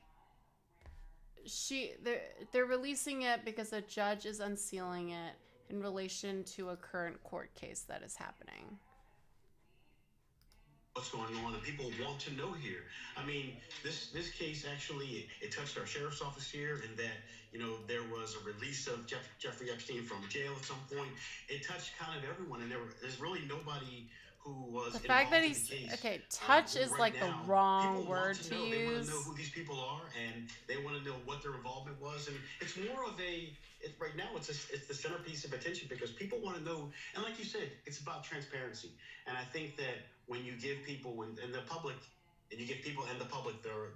the information that they want to know, I think that's what journalism is about. And I think that's what people are waiting for. In this case, more than any in recent memory, is one of those where everybody just shrugs off and says, "Oh yeah, rich, powerful people, they get to conceal stuff." Because we didn't get to hear and see all of it, right? And even Epstein's death had a whole shroud of, there's a conspiracy theorist that believed that he was murdered. It's one of those cases that makes the not just public conspiracy sort of, theorists though, like a ton of angry, people right? At the plight of all of us low-lying people, thinking, oh, the rich and powerful get treated differently. And they do get treated differently though. Let them out. And to that, I think there will be a little bit of some faith in the system, I guess. I mean, when you think about it, just the information around his death. When you're in jail, there's a responsibility of the correctional officers to monitor the inmates. I mean, I know in Palm Beach County here we have 15-minute and they checks. didn't. Those deputies are required to walk around and check those inmates every 15 minutes to make sure what's going on. So when you hear that someone was able and I think he was on suicide watch too, and, take their own life in the jail, you start looking back internally about what happened. And I think those facts, when people know those things and they wonder, well, how did this happen? It leads to that whole conspiracy type understanding or theory of what may have happened inside the jail and how it is that Jeffrey Epstein came to fall that type of death. Yeah, that's so true. What you were saying, Ted, about if this had been any other case, everything would have been out in the open, and we would have known. I mean, look at what we're hearing about in what's coming up next, the Young Thug trial. You've got all of these people who were listed, and we're going to know about it in a case that is in a courtroom that has cameras. This happened in New York where they don't have cameras. But Lieutenant King, I want to talk to you about the victims in this case. When I was there for Maxwell's sentencing, you saw them come out in full force, and they were willing to tell their story, talking about just how important this was to see her, even though she didn't take responsibility for her role. She did say that she regretted their pain. Does a release like this, an unsealing of people's names who may have been associated with Epstein, may not have been criminally responsible, but were part of people who may have been protecting him, does that help the victims with their healing, or does this just open up the wounds again, in your opinion? So first, I haven't been Lieutenant King in about almost 15 years now, but thank you for that. I appreciate that. But I think what you find in these cases is that it gives some validity to what the people are saying when stories that they've told, there's people now, names being released that validate what they said all along. And I think in some ways it gives them that feeling of validity and closure. It allows them to move on with their lives. For other people, Julia, I think it opens the wound again. Everybody handles these things a little bit differently. Like, for me personally, I prefer things that are causing pain I prefer to close the door and not go back. Some people need that catharsis, that type of healing where they need to have their pain and their story validated. And I think for some people, this will help them. Yeah. I know the people on the list are not going to be happy because let's face it, of the 150 people, you know, there's no way that all 150 people did anything wrong, right? There would be people on the list that went on Jeffrey Epstein's plane for business reasons, whatever. Went to the island, had nothing to do with young underage girls, et cetera, et cetera. Are we going to learn their that name from the list? Is it going to be clear? Is it or is it just a big list? And for those people that did nothing wrong, it's going to be difficult as well. So I guess we'll progress and see where it takes us. But the good news is that there is a little sunlight now on this case that has been concealed for so long. All right, guys. I will see you tonight. Thank you for watching. I really appreciate it and helping me get to 100 followers, even though I've just started streaming. I'm gonna send you over to a raid to somebody I think that you'll like, and go over there and say hi, and you'll get some channel points for bits. So give me a second. Let me see if it works.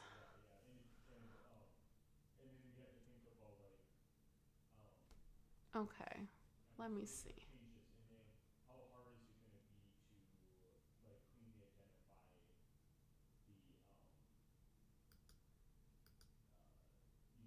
All right, bye guys. I'll see you tonight.